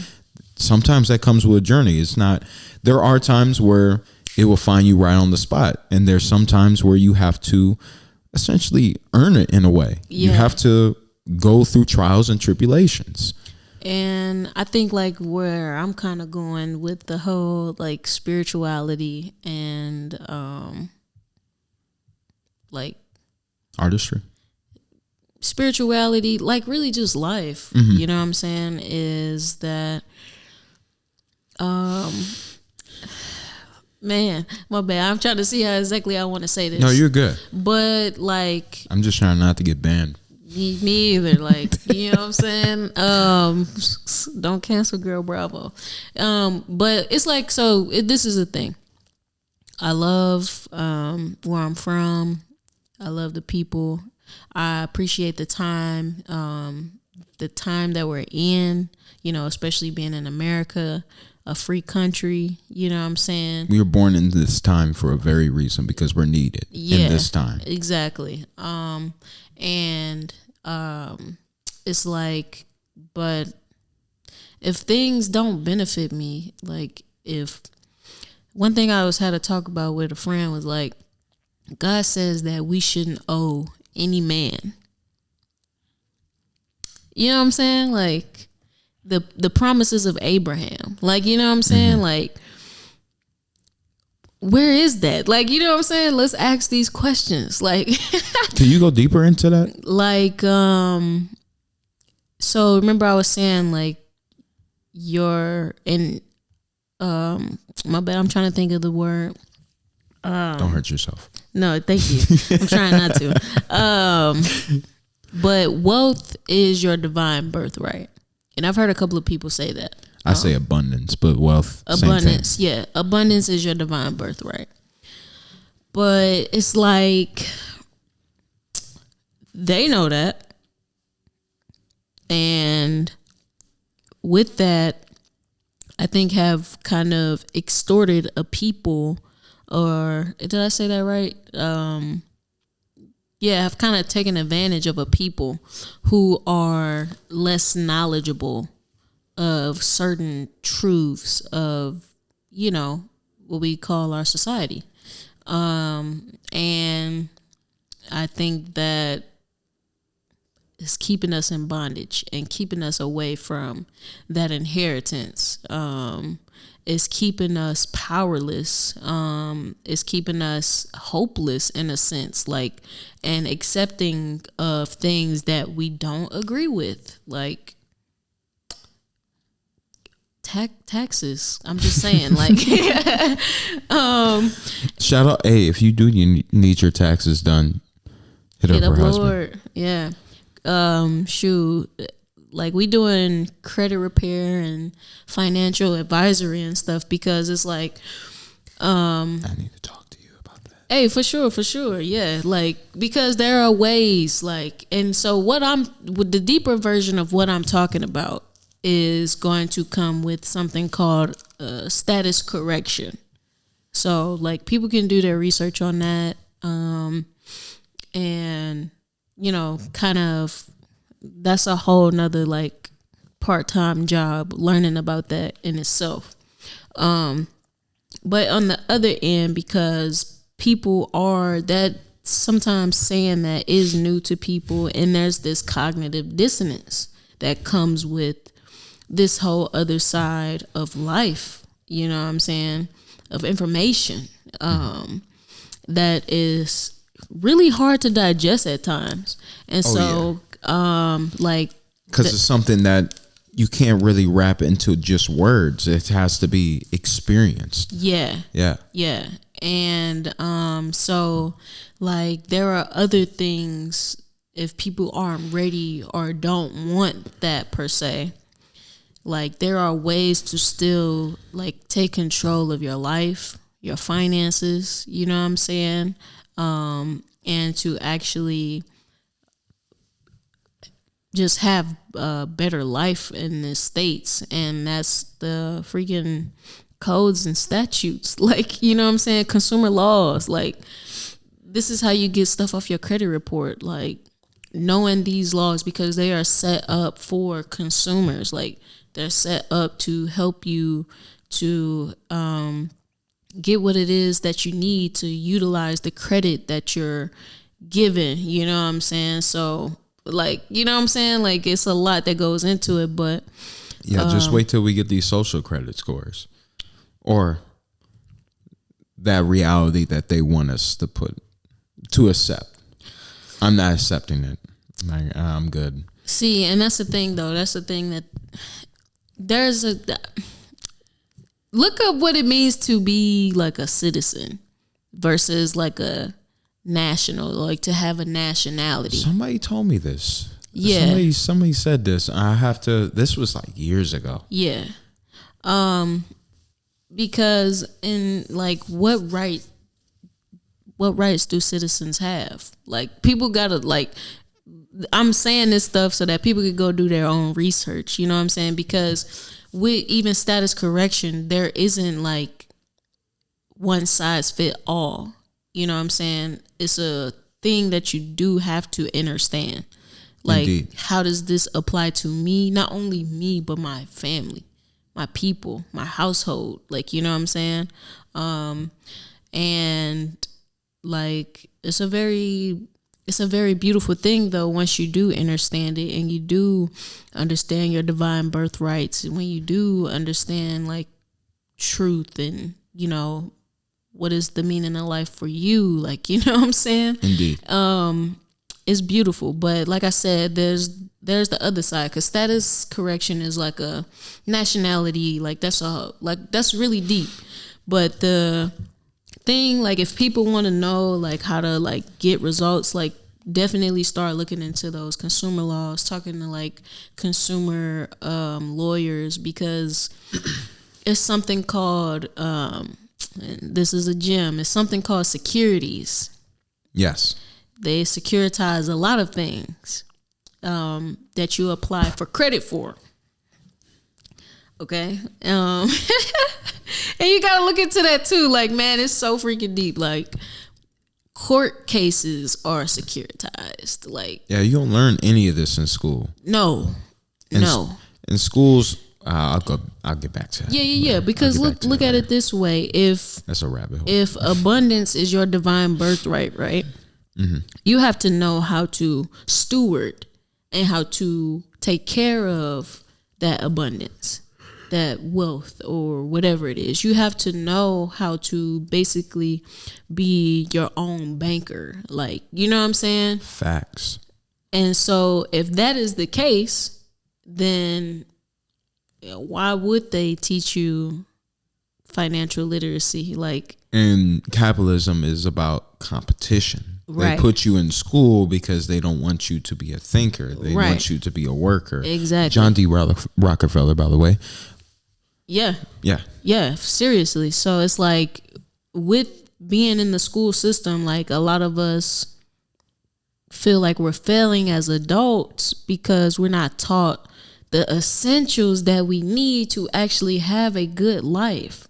It's crazy to think, like, as soon as you're born, there are people out there that say, oh, congrats, you're a competition now. I'm not going to set you up for means to beat me in this game or to figure out that this is a game at all. Exactly. Congrats. Here's a birth certificate. Yeah. Here's your social security number. So here's your identity. Because the money, what is the money based off of? Faith and credit. Whose faith? It's not. Whose credit? I don't know faith. I have faith, but I don't know who faith is. Where did the credit come from? Yeah, it's not backed by gold anymore. Nixon took away the gold standard, so it's just a fiat. It's backed by our labor, by our energy, our trust, our belief in it, which is insanity. And if you look at, and it's crazy because if we look at the national debt, the majority of it is owed to the Social Security Trust, which in turn is the public. Mm-hmm. China, Japan, we don't even owe them half as much. Like, and we be so worried about them. Like, yeah.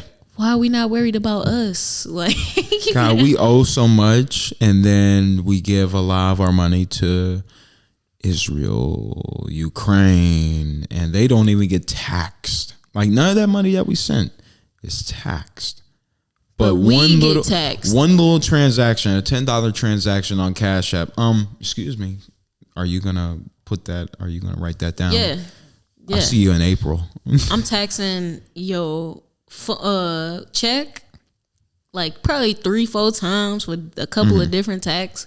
When you get the money and you want to go spend the money, I'm gonna tax what you spending it on. Like, you know what I'm saying? Like, this is why our kids worried about inflation now. Like, you know what I'm saying? But there is remedy, you know what I'm saying? And I'm not saying like don't pay your taxes. Definitely pay your taxes, especially if you are Wesley Snipes. You know, if you aren't understanding these things, like, do research first before you go and like start doing anything, because it's not a safe thing, and you can get in a lot of trouble if you don't do things right, because it's a really serious thing. Like, it feels like a game, but it's like real life. Like, indeed, you know, it's Monopoly. Yeah, like it's real life, and you gotta know your stuff. And they fund a lot to put you in jail as well. It's securitized. Yeah, the military industrial complex, and then the prison industrial complex as well. I think that's what it's called, correct? Yeah. And man, like, it's a game because all of this stuff is just like corporations. You feel me? Yeah, prison industrial complex. Yeah. The United States business, like, you know what I'm saying? It's corporation. These places have DUNS numbers, like, you know what I'm saying? And like in real life, that's kind of like how we are treated. And I just felt the need to say that because, like, when people start reading this stuff, like, you're gonna see, like, clearly, like, on paper, like, we're not alive. Yeah. You know what I'm saying? We're vessels lost at sea. Like, it's weird to like even see that type of stuff, but it's true. Like, things on the birth certificate, like, why is there a space for an informant to sign? Like, who are they informing and about what? Like, you know what I'm saying? Like, why don't we have our own birth records? Like, why don't we have our own certificates of live birth? Like, right. And something to replace that, like, is like baby land deeds, or like, you know what I'm saying? Like, family Bibles. You know what I'm saying? Like, that's why I was saying, like, at one point Genesis was actually pretty boring to me until I started to see, like, what like correlations of like what certain standards of life, like certain principles of life, you know, should look like, you know what I'm saying? So yeah, it's deep, but And to double down on that too, when it comes to the importance of family, whether if it's documentation and, you know, holding that energy and finding the importance in it, that is one thing that is actively being attacked right now. Yeah, is family. breaking up family. And it started with the black family. Now it's every family.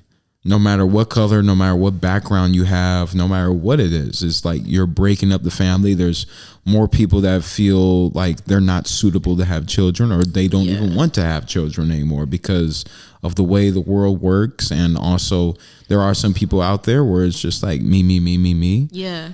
And that is also part of, you know, an internal system, but also an external system as well, because some people don't feel like they have the means to raise a child, which is a big commitment. Yeah, it is a big commitment. And it's like not having community sometimes can do that to us. Or like some students from Howard, I was listening to them talk the other day, and they're like, shout out to Howard University. Yo, shout out to way. them though, for real. They be coming through and they be turned up for sure. For sure.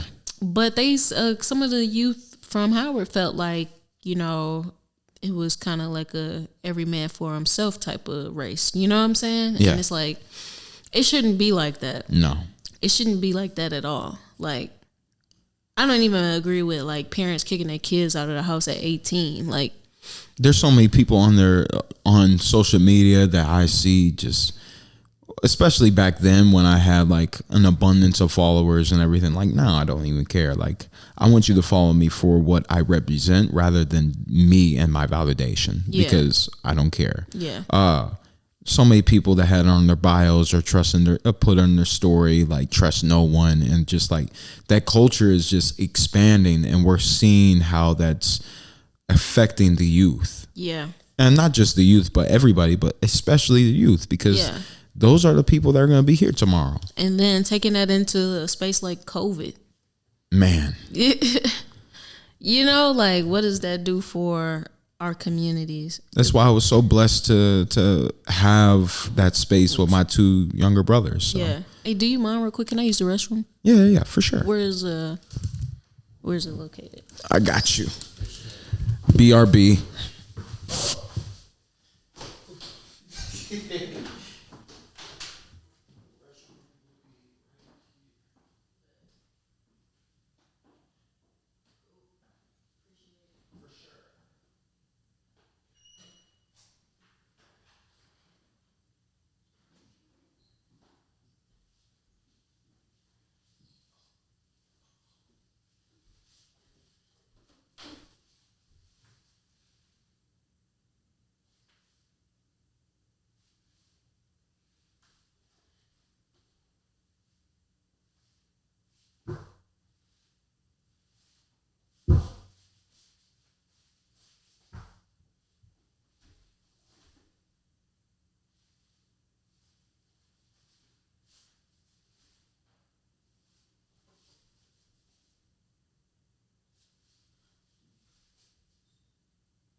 Enjoy your experience? Yeah. Nice. I've been waiting for this day. Just dive in. Yeah, for sure. I've been trying not to like overdo it because. Oh yeah, for sure. You know, I already got in trouble with the guidelines the first time, so. And you know that's crazy too. Hi, welcome back. All right, but and you were saying like people felt like they weren't fit for like kids and stuff, but yeah, like man, that every man for himself culture. I'm not gonna lie, it's not cool anymore. Nah, it's just like I believed in that nature. I believed in that movement, and ever since I became a part of Story Stitchers and now Truly Gifted, I've recognized like community is part of my language, but it's the shit, man. Like I love it. And realizing the lack of community that I had, I see St. Louis and I look at it, I'm like, that's what we've been lacking. That's why St. Louis gets the bad rep that it has, is because we are not in tune with the community. And like I brought it up on many times before on this podcast, but here in St. Louis, I don't know how it is specifically in other cities, but the redlining here is so obvious. Yeah. So obvious. Yeah, it's crazy. Like, not even trying to hide it anymore. Absolutely not. Like, everybody knows about the Delmar divide. Like, everybody knows about that. And it's weird because it's like we have all these meetings, all these, like, meetups and conventions and talk about it and build stuff and like I think I'm kind of over like it's important to have these conversations and commune about it. Is that the proper terminology? I'm gonna use it. But we have to understand that sometimes, and I don't mean this literally, I mean this metaphorically, we have to burn it down to build it back up. And why I just don't see the point in asking a system that moves in such slow paces to the point where they retract a lot of things too for help. Why do we continue to ask them for support where we know that's not going to happen? We know what we need. Yes. We know what our communities need. So it's like I think it's a big part of it is like we don't know how to govern ourselves. I can't say we, but a lot of people don't know how to govern themselves accordingly. Yeah, sadly. You know? And that's what tapping the mind is mine, by the way. Yeah, for real. And it's like that makes it hard to move as one. Like, you know, that makes it hard to get like things done at a more efficient pace. You know, because you look at our communities and you look at other communities, and ours has fallen behind like a lot. Like, you know what I'm saying? And that's because we're missing a lot of what was. Like, we missing a lot of the things that we were supposed to learn from. Like, we don't have a lot of elders these days. Like, you know what I'm saying? Like, we don't have a lot of those intergenerational relationships. And I think that's what makes Story Stitchers so dope, because we get to sit down and have these conversations with people that were here before we were even thought of. Yeah, like, we're reestablishing it. Yeah, like, and I think so, like, that's a big problem, because it's like we're relying on systems that weren't made for us, trying to remake or make them fit. You know, we're trying to get people who don't understand fully like our situations and where we're coming from, what we're going through. You know what I'm saying? Instead of, once again, looking inward. Looking inward. Indeed. What do you want? Why is this situation like making you upset? Well, what can you do? You can speak up and say something about it. Let's stop being so reactive and respond. Think. Like, let's think. Let's have some sit down and problem solve. Like, emotions are important, but if we don't have emotional backing, if we don't have the emotional support backed by the mental faculties and reason, then we're going to be unbalanced. And vice versa. If we're only backed by reason and logic without any type of emotional support, then how can we even create? Like, we know the statistics, we know the analytics, we know all the numbers, we know the logic behind things, but when it comes to the creative process, creating is feel-based, is emotion-based. And y'all have gotten me in tune with that side of myself. Like, I've been more like on the side of a nurturing man, but at the same time, like, creating and actually standing on those creations and being proud of that. Like, that's something that I had to learn. And Story Stitchers, and especially Truly Gifted, has given me that opportunity. For sure. And I always appreciate you guys. Yeah, we appreciate you too. I appreciate being able to just like be in community, because like you said, like, you got to have a balance of it. And sometimes for people, that balance is other people.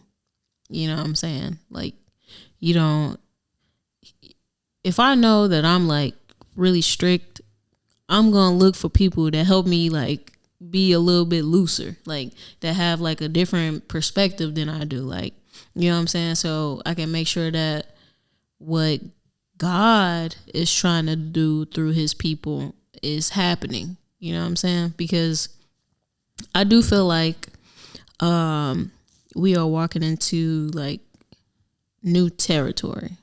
Like, yes, 100%. You know, like uncharted waters in a sense. A lot of people are scared, but there's a lot of people but God like, tell us to don't fear. A lot of times. Trust it. In a lot of Bibles, he said, don't fear. Like, what is fear? You know what I'm saying? The opposite of faith.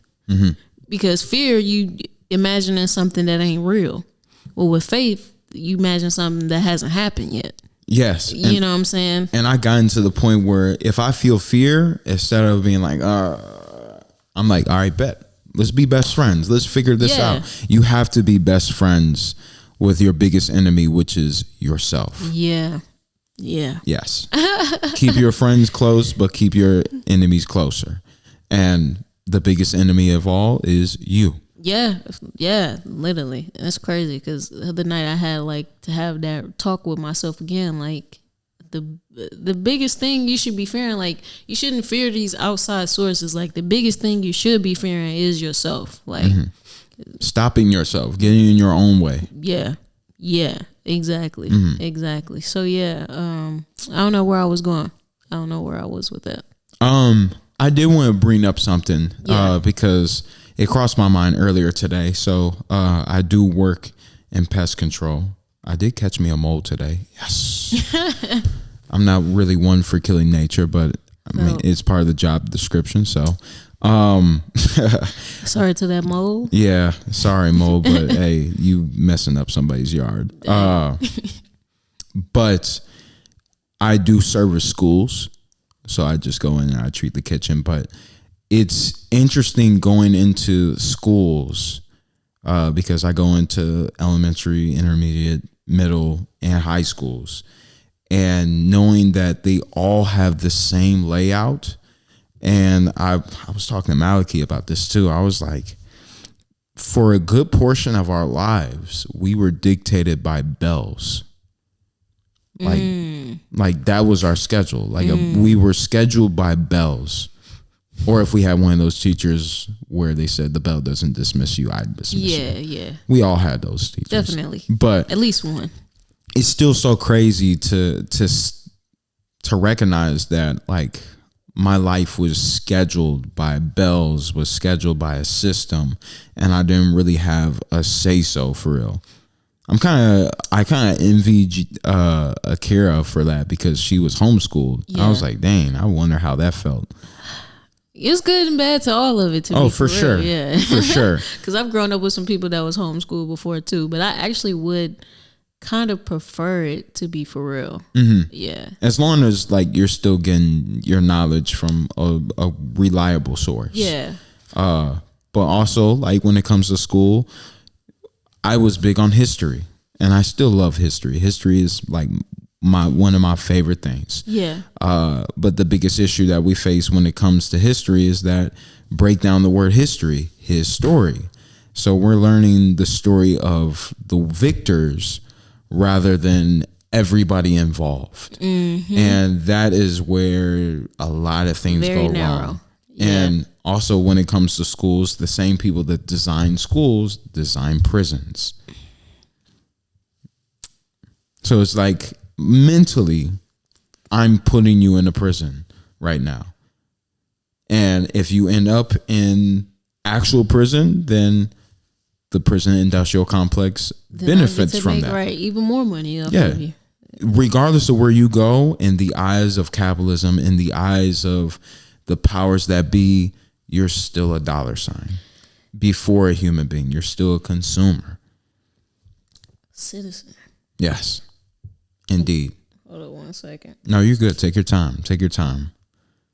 It's just kind of crazy to just think about. And I've said it so many times, but every time that I just go back and think about it, and it just like, it paints this bigger vision of why would I add value to a system that doesn't pour value into me?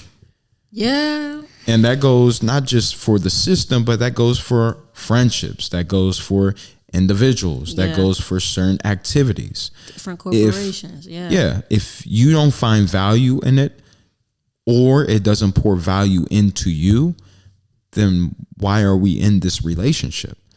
And I think the biggest thing now is that internal realization. That is the revolution that we have to think of. Yeah. Because we can't keep continuing history of rioting and doing violent protests to bring down a nation to start a new one, and the cycle continues. Yeah. We have to start that system from within ourselves before we say down with this system and then think of something new. Like, no, that's not how that works. And this system has been around for thousands and thousands of years. So It's just it's made its way into the 250 year history of America, which is actually 2 years. In 2 years, it will be 250 years. Wow. Yeah. Wow. But and then we kind of wonder why, like, after all that bell ringing, like, why you hate your alarm in the morning before you go to work. Like, you know what I'm saying? Because it's like the same thing. It's just clockwork. Yeah. Literally. Clocking in and just being a prisoner to the time in which people hold you to. Society. And it's like, honestly, myself, I've been like, I think it was something that Pharrell said at the end of one of his movies. He did a Q&A and he was like, yeah, we were there. Yeah. Like, whatever you do, like, brick by brick. Yeah. Or piece by piece. It was piece by piece. Yep. I was just thinking Lego bricks. But he said, like, whatever you need to do, liberate yourself. Like, liberate yourself. And I took that to the heart. And, like, sometimes, like, well, a lot of times these days, I don't even set an alarm to wake up. Like, it's like, I'm going to get up. And when I get up is when I get up. Like, getting that circadian rhythm. Yeah. Like, and I don't know. I just, even like the days of the week, that sounds different for me now. Like, it doesn't, to me, it's not saying like, why would we say week? Exactly. Yeah. Yeah. Like days. You're in the days. And I told somebody today, they're like, should I stop saying good morning? I'm like, yeah, where are you mourning? Right. Yeah. Right. There's nothing to mourn. Like, you rose this day. Well, what will I say instead of day? And what will I say instead of week? Period of time. We gotta figure that out. Yeah. Like, we gotta go back. You know what I'm saying? Like, and like for me, because it's like the names of the time that they give, like the names of the months and the days, like, are of other gods. So it's like, what does that say? It's like I feel like I'm constantly being put in this spiritual warfare.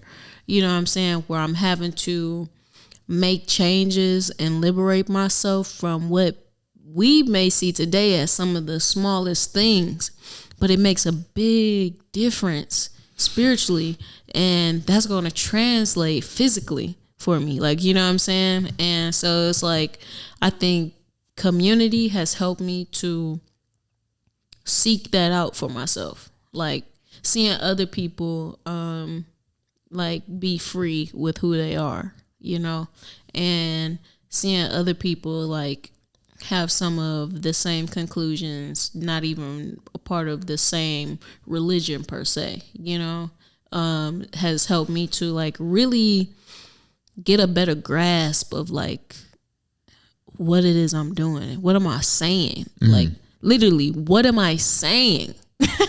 Like, you know, like it's crazy because it's like a lot of the language that we have today, we didn't make. Yeah, the English language is very cursed. Yeah, it is. A lot of twists and turns, a lot of loopholes, just like in our taxes. But hey, hey. Correlation. I'm just playing.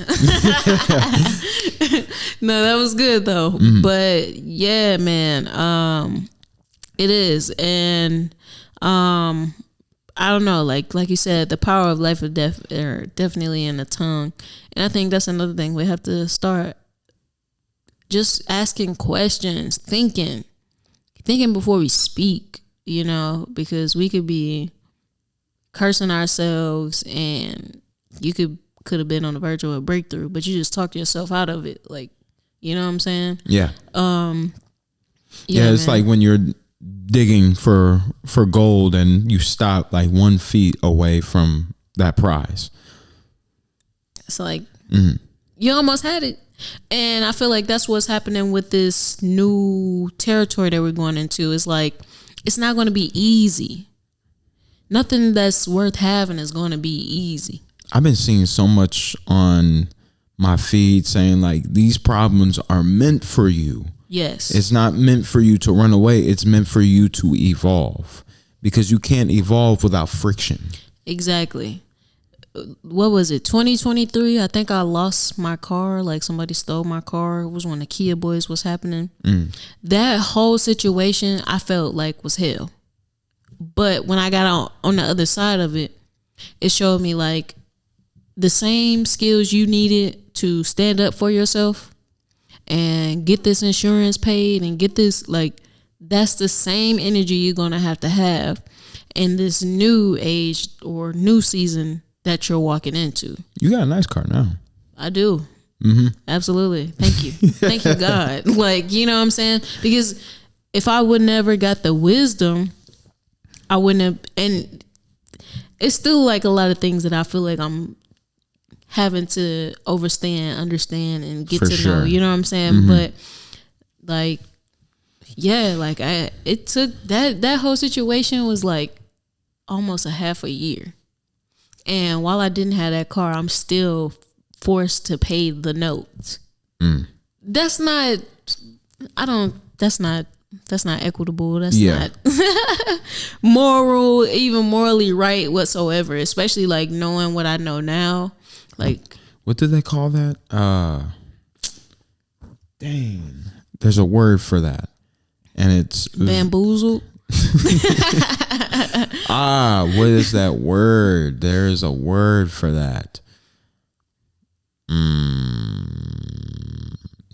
I don't know. Yeah. There's a certain word for it where it kind of describes the same process, but I'm not gonna hurt my head. Yeah, I was definitely hurting myself there for a minute. But it's all good. Yeah, another thing I would encourage people to look into is like different type of contracts. Like learn what a cohesion contract is. Learn what an affidavit is. Like somebody said that we wouldn't have to use a gun if we knew how to use paper. If you knew how to write contracts, if you knew like what you were signing, you probably wouldn't sign it. If you knew how to stand up for yourself, if you didn't want to sign something and somebody was being discriminatory against you, like we got to know these things, because I definitely believe like if people want what they really say they want, we got to get it. Like, it's not going to be given to us. Like, but I do believe we have everything we need to get where we're trying to go. Indeed. The internet. Now, we're in an age where we have to be careful, like, where we go for our information. But the information is there. And on some of the websites that you would never believe. Like, the government is telling you how to live better. Like, you know what I'm saying? Like, if you go to the irs.gov and you look at some of the forms, some of the instructions, some of the information that they have on there, you would never believe it. But some people don't know because, like I said, you don't know what you don't know. But it's okay to ask for it. It's okay to embrace that. There's PDF files on CIA.gov literally telling you how you can ask for guidance spiritually. Wow. Yeah. Wow. I'll send it to you. Please, that's very interesting. Yeah, how you can ask for guidance, how you can get in touch with guides and angels and stuff like that to help guide you. And oh yeah, I have so many in my folder. I have to print it before anything goes haywire, yeah, which well, at some point it is bound to happen. They are what they are. Yeah, I mean, speaking of Genesis, I mean, we took a bite out of the apple, so or the forbidden fruit, because we don't know what fruit it was. This is true. But I wonder what fruit it was, though.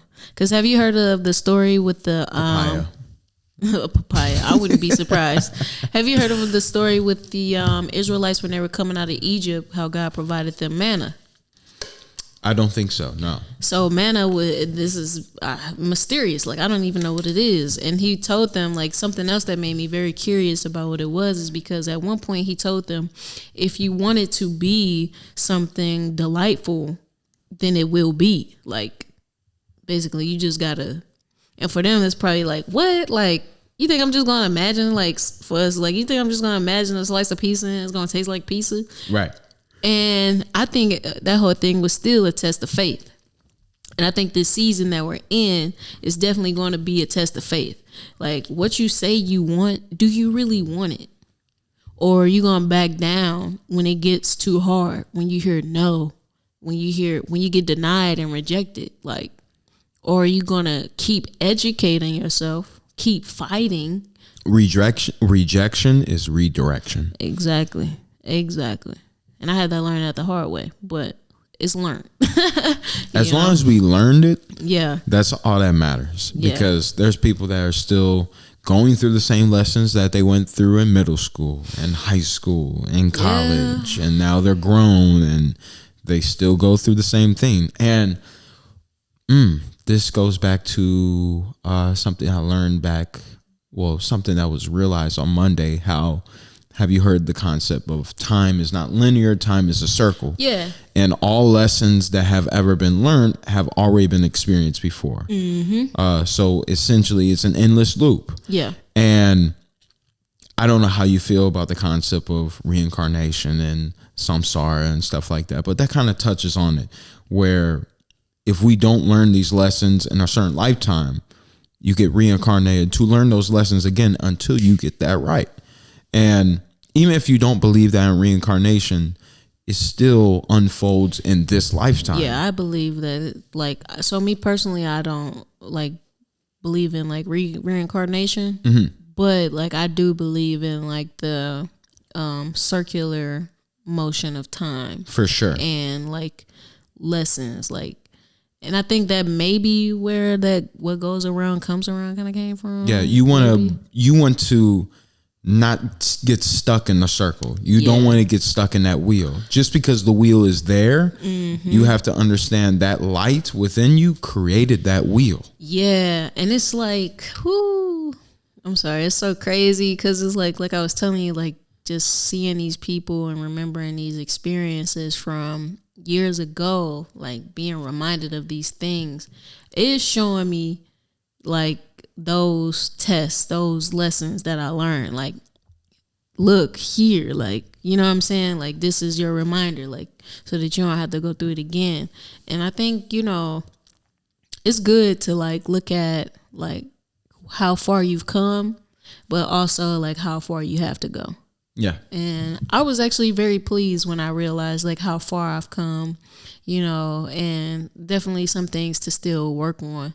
But one thing that just never failed was my faith. Like, like, and I think that's because like, I think I admired a lot of people in the Bible because their faith got them a lot of places where other things could not. Their talents, their gifts. Nobody knew them. Nobody like a lot of people wasn't loved per se in the Bible at first before God like brought them out into their calling or their purpose. You know what I'm saying? So like, that's why I think like faith is going to be very instrumental to a lot of people and a lot of things that people are wanting, but first you got to know what it is. You got to, scripture says, write the plan and make it plain or something like that. Mm-hmm. You know what I'm saying? Like, so it's like, it's a lot, but it'll be worth it. For sure. Yeah. For sure. So I did have a couple other questions. Hey, yeah, let's go. So the end theme's more on a lighter note. I'm glad that we got that talk out of the way. It was much overdue. Absolutely. I think a part 2 needs to be had. Oh, for sure. I think everybody in TG has deserved a part 2. Yeah. The only person that has a part 2 is LaDerrick. Shout out to LaDerrick, though. Shout out to LaDerrick. He went crazy last Friday. Yeah, he did. So big shout out to him. But speaking of the community here in St. Louis, and this kind of ties into what we were just speaking about, what does St. Louis need to become a world-class city, especially within the arts, or using the arts to help propel us to be that world-class city, as Traydon says? I think, number 1, we need to understand commerce. Mm-hmm. Period. Yeah. Everybody. Yeah. Especially the Black community here in St. And especially these artists, entrepreneurs. Yes. Especially. I think we need to have a meeting about that in TG. Yeah. Like, I feel like we need to lean them on that. Yeah. Yeah. Like, that should be a thing. Because I believe that, art is like another form of energy. So yes. It's like wherever the people are, art is going to be there. Period. It's a cultural thing as well. And so many people try to, like what Kendrick said, it's a cultural divide. I'm going to get it on the flow. Like, we have to understand that there is a divide within the culture, and that kind of stems within the art as well. There's people that are using art for material means, that are using for validation, that are using just to get by and not respecting it. And then you have Truly Gifted and many different affiliates of Truly Gifted, and a lot of people that we're getting in contact to. One that I want to shout out because they're going through a big renovation process is the Create Place. Hey. Shout out to them. They are one of the sources that want to help bring purpose back to art. And not only in terms of like how you can earn from it materially, but how you can earn from it spiritually. Yeah. And how it can propel you as an individual by connecting with a community that wants to help you. Yeah. And understands the power of music, the power of film, and so on and so forth. Yeah. My bad. I was just... No, you're good. You do your thing. Yeah. But yeah, no. I think that's needed too. Like, being open to partner and do things with other people. Like, I'm not saying it has to be like on a every week basis, but you know what I'm saying? Like, planning something to community build, network, like, is very important, because a lot of times I only see like networking in that capacity when I'm at like another organization's meetup or something, but it's never like because a community of people wanted to do this. It's always because an organization of people that's being paid to do this Like, you know what I'm saying? And no shade to people that are in those positions, because I do think there's some good people in these organizations. But that's to say, once again, we're leaning too heavily on others to do what needs to be done in our communities. Like, you know what I'm saying? Like, we have the power. We have the voice to speak up and to make things change, to create more leaders, you know what I'm saying? To build. Like, we shouldn't be scared to build. Like, you know what I'm saying? And I feel like that's systematic as well because of things that have happened in the past and, you know, people being bombed and all of this stuff that is trying to be fear tactics for us, but we shall not fear. If God is for us, who could be against us? No weapon shall prosper. No weapon formed against me shall prosper. I was just about to say like the whole stadium right there. You know what I'm saying? Like, for real. Like, and from those things, I think we need to figure out what we can learn from that. Like, these organizations were for the community. What made them a threat? You know, like, and in what ways, what can we do differently to get us the outcome that we are looking for? It's like, yeah, and it's like secret societies as well. It's like they have a connection. And while, yeah, the connection may not be the most friendly, and it's after like a certain agenda, they still have a certain level of communion, and keeping that level of communion a secret that helps propel them in whatever agenda that they're wanting to accomplish.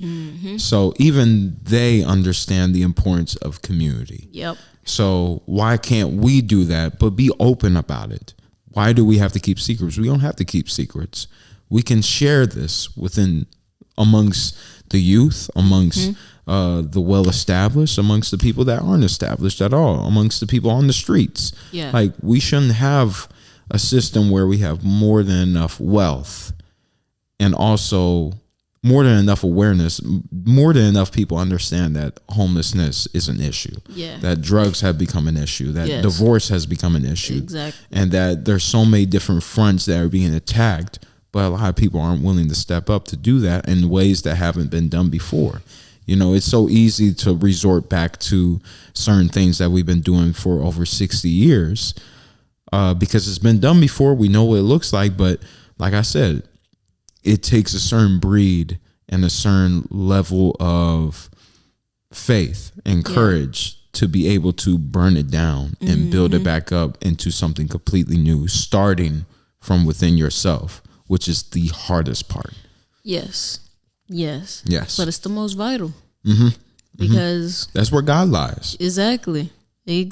And God and like I said, God is not a secret society. God is going to show you that light, and some nasty things may be shined on. You shouldn't take it too personal. Nope. It'd be like, It's okay, love. I have to deal with that. Exactly. It's because love. if I wasn't told that, if that light wasn't shined on this before, then I wouldn't have anywhere to grow. Like, I wouldn't have a reason or a passion to grow at all. It's like if our parents never corrected us, like, would you think your parents cared? Right. You know what I'm saying? Same thing with God. If he isn't correcting you, he corrects those he loves. Like, you know what I'm saying? So you should see it as a blessing.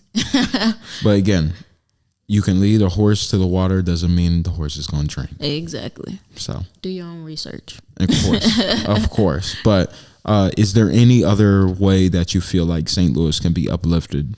Not only just within the artist realm, but within the youth or the people that are well established here in St. Louis, or the people that don't feel like they're established, but they're listening to the podcast asking how?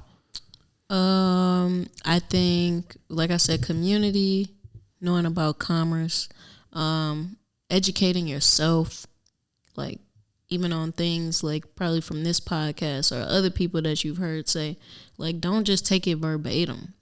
Like, go research it. Ask questions. Yes. It's okay to ask questions. Yes, it is okay. Like, and especially for a lot of people that starting this journey, you know, you may feel like you're lost and you're far off, but asking questions will help you get Yeah. like, you know what I'm saying? It's okay to ask a couple stupid questions because you need to know that they're stupid questions. Like, Exactly. it's okay, but you know, like what to ask next time. Like, you know what I'm saying? Like, so yeah, just do, because the community is only as strong as its weakest link.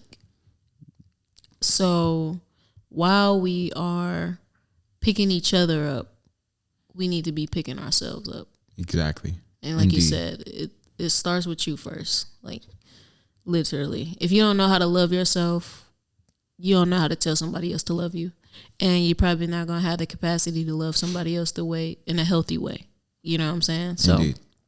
I think that's a way we could lift up our city, is just educating ourselves, working on ourselves, and working as a community. Yeah. Indeed. Yeah. Indeed.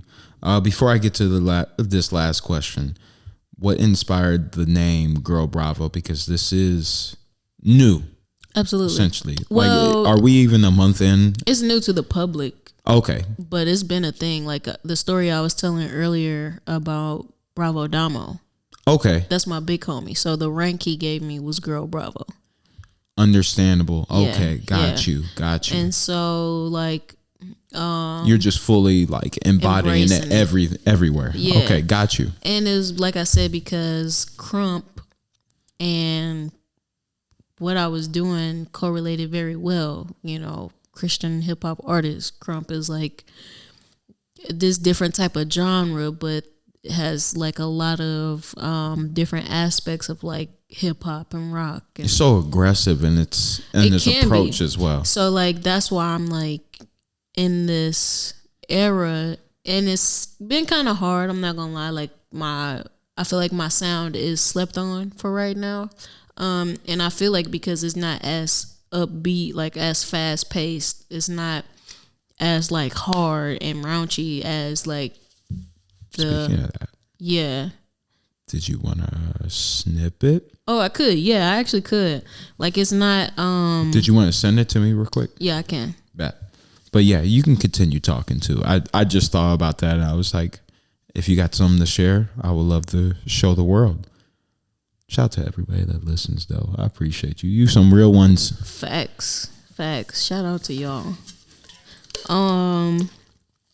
But yeah, and I understand that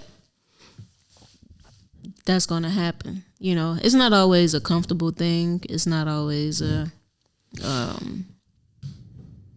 pleasant thing to experience, but it's gonna happen because you're doing something different. You're going against status quo. Like, Indeed. You know what I'm saying? But I appreciate it because, like, through everything I've been through, like, being in this position that I'm in now is teaching me to stay in my lane. Like, appreciate this season. Like, you know what I'm saying? Like, appreciate. Let me see. I'm trying to sit in again. Oh, I don't have my. Oh, you were doing airdrop. My bad. Oh, you good? Everyone for 10 minutes. There we go. It should be 222 that pops up. It's showing up as Houston. That's Probably because I Houston. got you on my contacts. Let me try it again. It could be my laptop. Oh, I don't okay. know if that takes out. Yeah, I don't think that. I'm going to try does. to text it to you then. Say less. I was gonna say, why didn't it work? But yeah, so that's where the name Girl Bravo came, and I think he's Bravo Damo, and it kind of came from his name Damo. So you know that's like a whole nother origin story there. But yeah, so that's where it came from. And yeah, I just been working on music, man. At least trying to, because I've been having to do a lot of research. There we go. A lot of research about the stuff we've been talking about. It's like a whole nother part-time job, man. Oh yeah. And then trying to figure out like where you came from.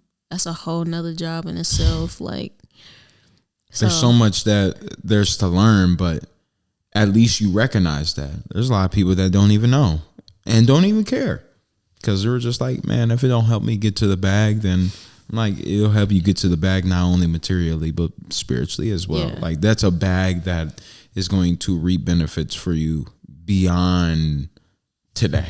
Exactly. And beyond just your lifetime, because when you free yourself, you are also freeing your children and their children and their children, even though they make their own decisions. Yeah. It's all about that foundation that you give them. It says a good man leaves an inheritance for his children. But some of us don't even get to do that. Yeah. Like, you know what I'm saying? And so that's why I'm like being more vocal about some of the things that I'm learning. And like even in my music, that's why I say I try to like always have like some type of knowledge or education. You know, it's not just about trying to make people believe in God. Like, you know what I'm saying? It's Indeed. Trying to get people to a point where they can understand who they are. Like, you know what I'm saying? Or even like start that journey of figuring that out. Like, Indeed. how do you even get to a place where you feel like you're understanding who you are? Like, you know what I'm saying? That's a hard concept for some people. For sure. And a lot of people are scared of that journey too, because we're so in this space of like, I gotta go. I gotta go. I can't take the time for that. And somebody said, I brought this up last podcast. Baseball is like, people are viewing baseball. I'm a huge baseball guy. You know that. Baseball is viewed as the slow sport, but it's slow for a reason, because it's the sport where we bring communion to it, where we have leisure time, where we can talk. We don't have to, not everybody has to pay attention to like every little detail. Like if you're a baseball guy like me and John, then yeah, we're looking at every detail. We understand what's going on, but it's a leisure game. Yeah. Like people come together, they have fun, however they want to, and they pass the time. It's America's pastime. But now it's like we're putting so many rules into it to speed it up, so it's marketable, so it's entertainment to people. And like, oh, I can't stay for a 3-hour game. I gotta be here. I gotta be there. Like, and it's just like life is becoming that way. You see that in the arts. That's why a lot of hip hop is being diminished. That's why a lot of film is being diminished. That's why you don't see the theater experience anymore. Everything is getting on streaming. And I was listening to a podcast today where they were like, you're only saying that for the box office. I'm like, bro, the theater experience is something that's like, imagine if, I don't know how you feel about like the Marvel movies, but like when Endgame first dropped, like imagine if we only got that on streaming. And I was the only one at my house going crazy. Like, I know like that's not probably the best example of cinema, but experience-wise, to have that in the theater and feel that it's is an just, art. Yeah, it's an energy. Yeah. And to diminish that, not only in like film, but in so many different ways, it's just, it's tough to see. Yeah. And I don't like that. And that's why we have Truly Gifted here. True. So, but and I do feel like they still use even that though, like something as harmless as cinema. At least we would think, you know, is being used to like against us in a way. Like, you know what I'm saying? Yeah, but that's also a testament of how powerful humanity is. If you have to use a lot in multiple ways to manipulate humanity rather than just one way, that just shows how powerful humanity is. You have to keep pummeling them. Yeah. And you still can't contain it. So, hey. We're going to win. For sure. We already won. Yeah, already have. We're just experiencing the W. Yeah, so, absolutely. So did you want me to, my last question was, what is to expect from Miss Girl Bravo for 2025, or did you want to get into the snippet and then that? We could ask the question first. All right, bet. So what is 2025 looking like for Miss Girl Bravo? Also, this makes up for the interview that I did at Red Flag that got lost. Oh yeah, all good. It'd be like that for real. But it's honestly, I had planned a lot of things, but now I'm kind of in this state where I'm okay with things not going my way. So I would say this year from Girl Bravo, expect the unexpected. You know what I'm saying? Like I was saying earlier, I'm aware. Surprise pop-out concert? Possibly. You never know. Like For sure. Yeah, and I'm up for it. Like, you know, so it's like definitely music will be dropped, but it won't be the traditional on all streaming platforms way. Like it's gonna be through Your way. Yeah. girl.bravo.music.com. Make sure y'all go check that out. You know what I'm saying? So it's like I know that this season is like hard work, and I'm okay with doing that. Like, you know what I'm saying? Like building a platform outside of the streaming platforms. Like For sure. And this is all coming again from that saying of like liberate yourself. Like I don't have to do things the status quo way.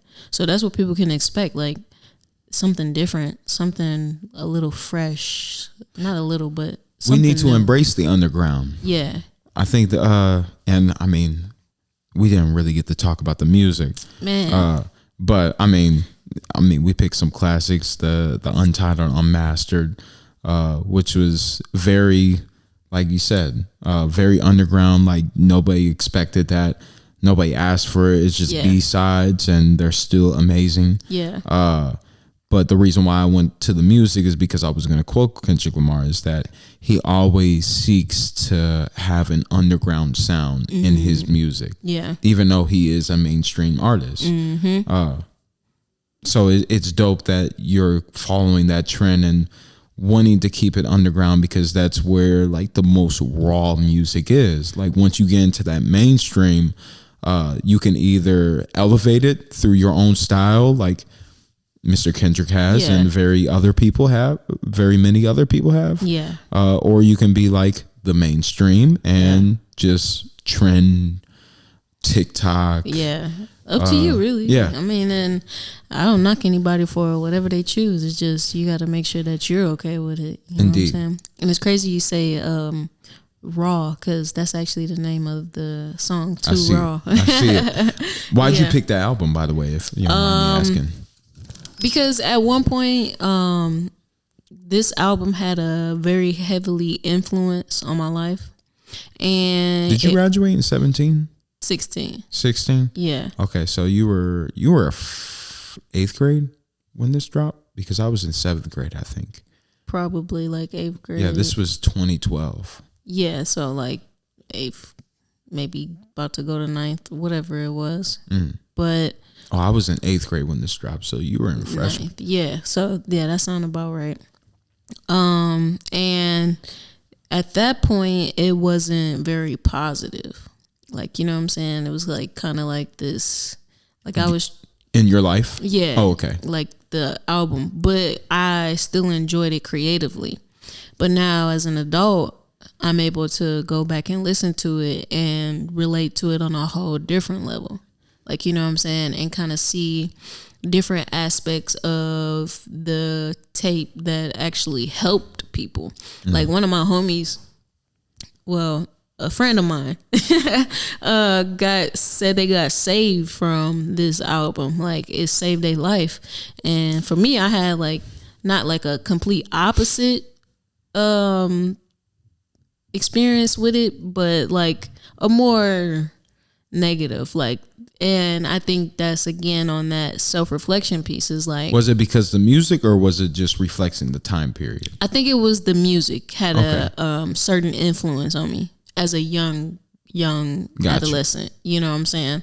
But like as an adult, like I said, like I can go back and listen to it, and because I know more of who I am now, I don't feel those same influences, or, you know, I'm able to listen past that and like actually understand like what he's saying, you know what I'm saying? Because when I first gave my life to God again, like became serious about that relationship, I didn't listen to like any secular music, and that made it hard for me to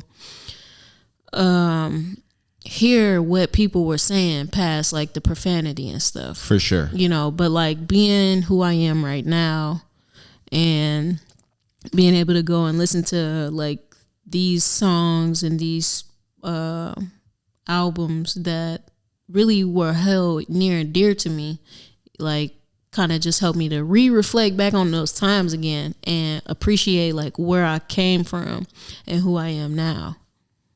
So my bad, that was long. No, you're good. You're good. That was long. But yeah, it's just like, because this is art. Like, I love music that tells a story. This is a storybook album for exactly. sure. Yeah, exactly. And a lot of the music for me in here was so real and was so relative to a lot of the things that I was seeing in my neighborhood, like, and even at school. So, you know what I'm saying? It was like, this was what felt real to me. This is what I identified with, you know what I'm saying? But now as an adult, it's like, this is a great song. But like, you know what I'm saying? Like, that's not where my identity lies. Yeah, for and sure. Like, just being able to see that and like, just, I don't know. It's a great thing. It's a great thing, you know? It's dope to reflect. Yeah, for sure. For sure. And just to like, be like, man. For sure. But back to you, like anything else crazy you said, dropping music, you may pop out, you may show them. So. Yeah, I'm definitely, Girl Bravo will definitely be traveling this year. I travel every year, but Krump events, I love Krump events. Like, I don't know, it's the culture, it's the people, it's the love, it's the art, you know what I'm saying? The TG events too. TG events, absolutely. We already kind of put it in motion when I was talking about some locations. So yeah. So yeah, and like it'll probably be some more collaborations with TG this year, because like a lot of the music that I have made have not been in collaboration. You know what I'm saying? But I think I want to make sure that I'm contributing to the art in that aspect. You know what I'm saying? Just so I can make sure that I'm staying on my toes and that, you know, my community is growing. Of course. Yeah. Of course. For sure. Well, you want to get into the snippet? Yeah, we can. This mug is called Too Raw. I produced it. I wrote it. And it's one of my favorites for right now, you know. So, of course. Yeah. Well, let me know whenever we get enough. So. All right, bet. Yeah. Hey, I'm too raw. I'm too real. I'm too Krump. This buck. I'm too raw. I'm too real. I'm too Krump. This buck. Give me a second while I'm setting the mood. The chest never dies and I'm feeling this groove. No stress on my mind cause I trust in this truth. No regrets, no rewinds, got a lot more to prove. I let it all out when I hop in the booth. I dance like I ain't got nothing to lose. I pray to God when you're feeling misused. May His Spirit guide you and give you a boost. When you're feeling I do, put your Krump to use. Turn up the volume and get comfortable. Clear your heart out, let the love consume. You gotta stay focused, gotta stay in tune. So if they judging you, it don't matter. Block out the noise and the chatter. It's time to get raw, it's time to get bucks. So when life throws you another battle, you can say, I'm too raw, I'm too real, I'm too Krump. This buck. I need the buttons. I'm too real. Yeah. I'm too All right, you can cut it right there. All right. Yeah. Yeah, that's fire. Yeah, for sure. You that can is listen raw to that. for sure. Yeah. And that's really what being in Krump, that's what being raw is about. Like just that raw emotion, being your true raw self. You know what I'm saying? And so like I've been I have been like less worried about how perfect something sounds and like really allowing myself to be vulnerable, be raw, and really give people like truly give them me like through this song. Like, you know what I'm saying? I don't want to fake nothing. I don't want nothing to be fake. I don't want nothing when I put it out like I'm kind of like because I've had those projects. I've had those. For sure. Like I'm over that though. So it's just like authenticity. Yeah. It's like you either love me for me or you don't love me at all. Exactly. So it is what it is. All right. So you have any ending statements at all? Where can we find you? How can we keep up with you? Sure. You can go to _girl.bravo. You can find me on YouTube, Instagram, Facebook, TikTok, I guess. That's a weird one because it's like it's back. Yeah, I don't know. I don't have TikTok. I unfortunately I'll have to get it back because the algorithm actually works incredibly well. So, but it will only be here for Mine is Mine and nothing else. Felt. Yes, So. I don't have a personal. I hardly even be on TikTok. So if you follow me on TikTok, sorry about that. But YouTube and Instagram will probably definitely be the spaces that I'll be utilizing for that. Also, like if anybody got any questions about like credit repair and stuff like that, they can hit me up through that, or they can hit me at Savvy Shanice, SAVVYSHANISE. Happy to answer some questions as long as you're not bombarding me with questions. You know what I'm saying? You have a beauty brand too? Oh yeah, Naps and Beauty. So that one is actually under construction right now. Yeah, for sure. And that's one of the things like where I had to like sit down and be honest with myself, like really what do you want this to be, like type stuff. And I saw that it wasn't where it was going, so I had to like take a step back and like take that time to rebrand and reconstruct that. So revision. Yeah. And because I'm not the type of person that'll just give up on something. Like, you know what I'm saying? A lot of these brands that I've had for years. So and they're like LLC'd and everything. So it's like I'm not giving up or giving anything away. I will need help with the LLC. I know it's like, ain't it like $50 here in Missouri? Yeah, like $50 plus like tax, might be like $51 or $50.75, something like that. But yeah, like about $50. Okay. Can you send me the link? Absolutely. Because I need to get this bad boy absolutely LLC so I can really start earning and everything. So yep because I'm about to start some services. Absolutely. Gotcha. It's bigger than the podcast. Same So. I just started a company called Savvy Life. Yeah. Okay. Yeah, so it's getting Dope. real. So like, Dope. yeah, let me know, man. I'm really heavily into this credit stuff. Like, so I'll be dropping music, but not gonna lie, music is not like it's like not the end all be all for me. Like the way I look at music is not like I gotta keep up with the times. It's that my music will help us to remember the times. You know what I'm saying? No mic. Yeah. So I don't feel like there's a certain age where I'll have to stop making music because that's not the type of music I make. Right. Like, you know what I'm saying? Like, I want to make timeless music, so I will make timeless music. You know what I'm saying? So yeah, like, say all that to say, I'm trying to help people. I'm trying to help the community in other ways, to get ahead, to be financially stable, financially literate, because that's really what we need. So yeah, you'll get some music from me this year, but it might not be a whole bunch. For sure. Yeah. We're patient. Absolutely. We're patient. Yeah. And I mean, being part of Truly Gifted with you, along with Story Stitchers, I still see the immense amount of creativity that you bring to the forefront, the amount of value that you bring to your life, along with the lives around you as Absolutely. well. So I appreciate but that. Is that all you got? Yeah. I mean, yeah, definitely believe in yourself. Believe in who your creator have created you to be. Have faith. Don't fear. Have faith. And go after for what you believe you deserve. Indeed. Yeah. Indeed. Y'all know what it is, man. Episode 22. Mine is Mine, the master builder. We're here to build the community up from the ground up. disregard any misconceptions, any preconceived notions about whether if it's myself, whether it's about the community, whether it's about St. Louis, and whether it's about all of humanity. It's time to release any of those stigmas. It's time to burn it down and build it back up. It starts with consciousness. It starts from your inner world, whether if you find that through art, whether if you find that through meditation, through reading scripture, through reading at all.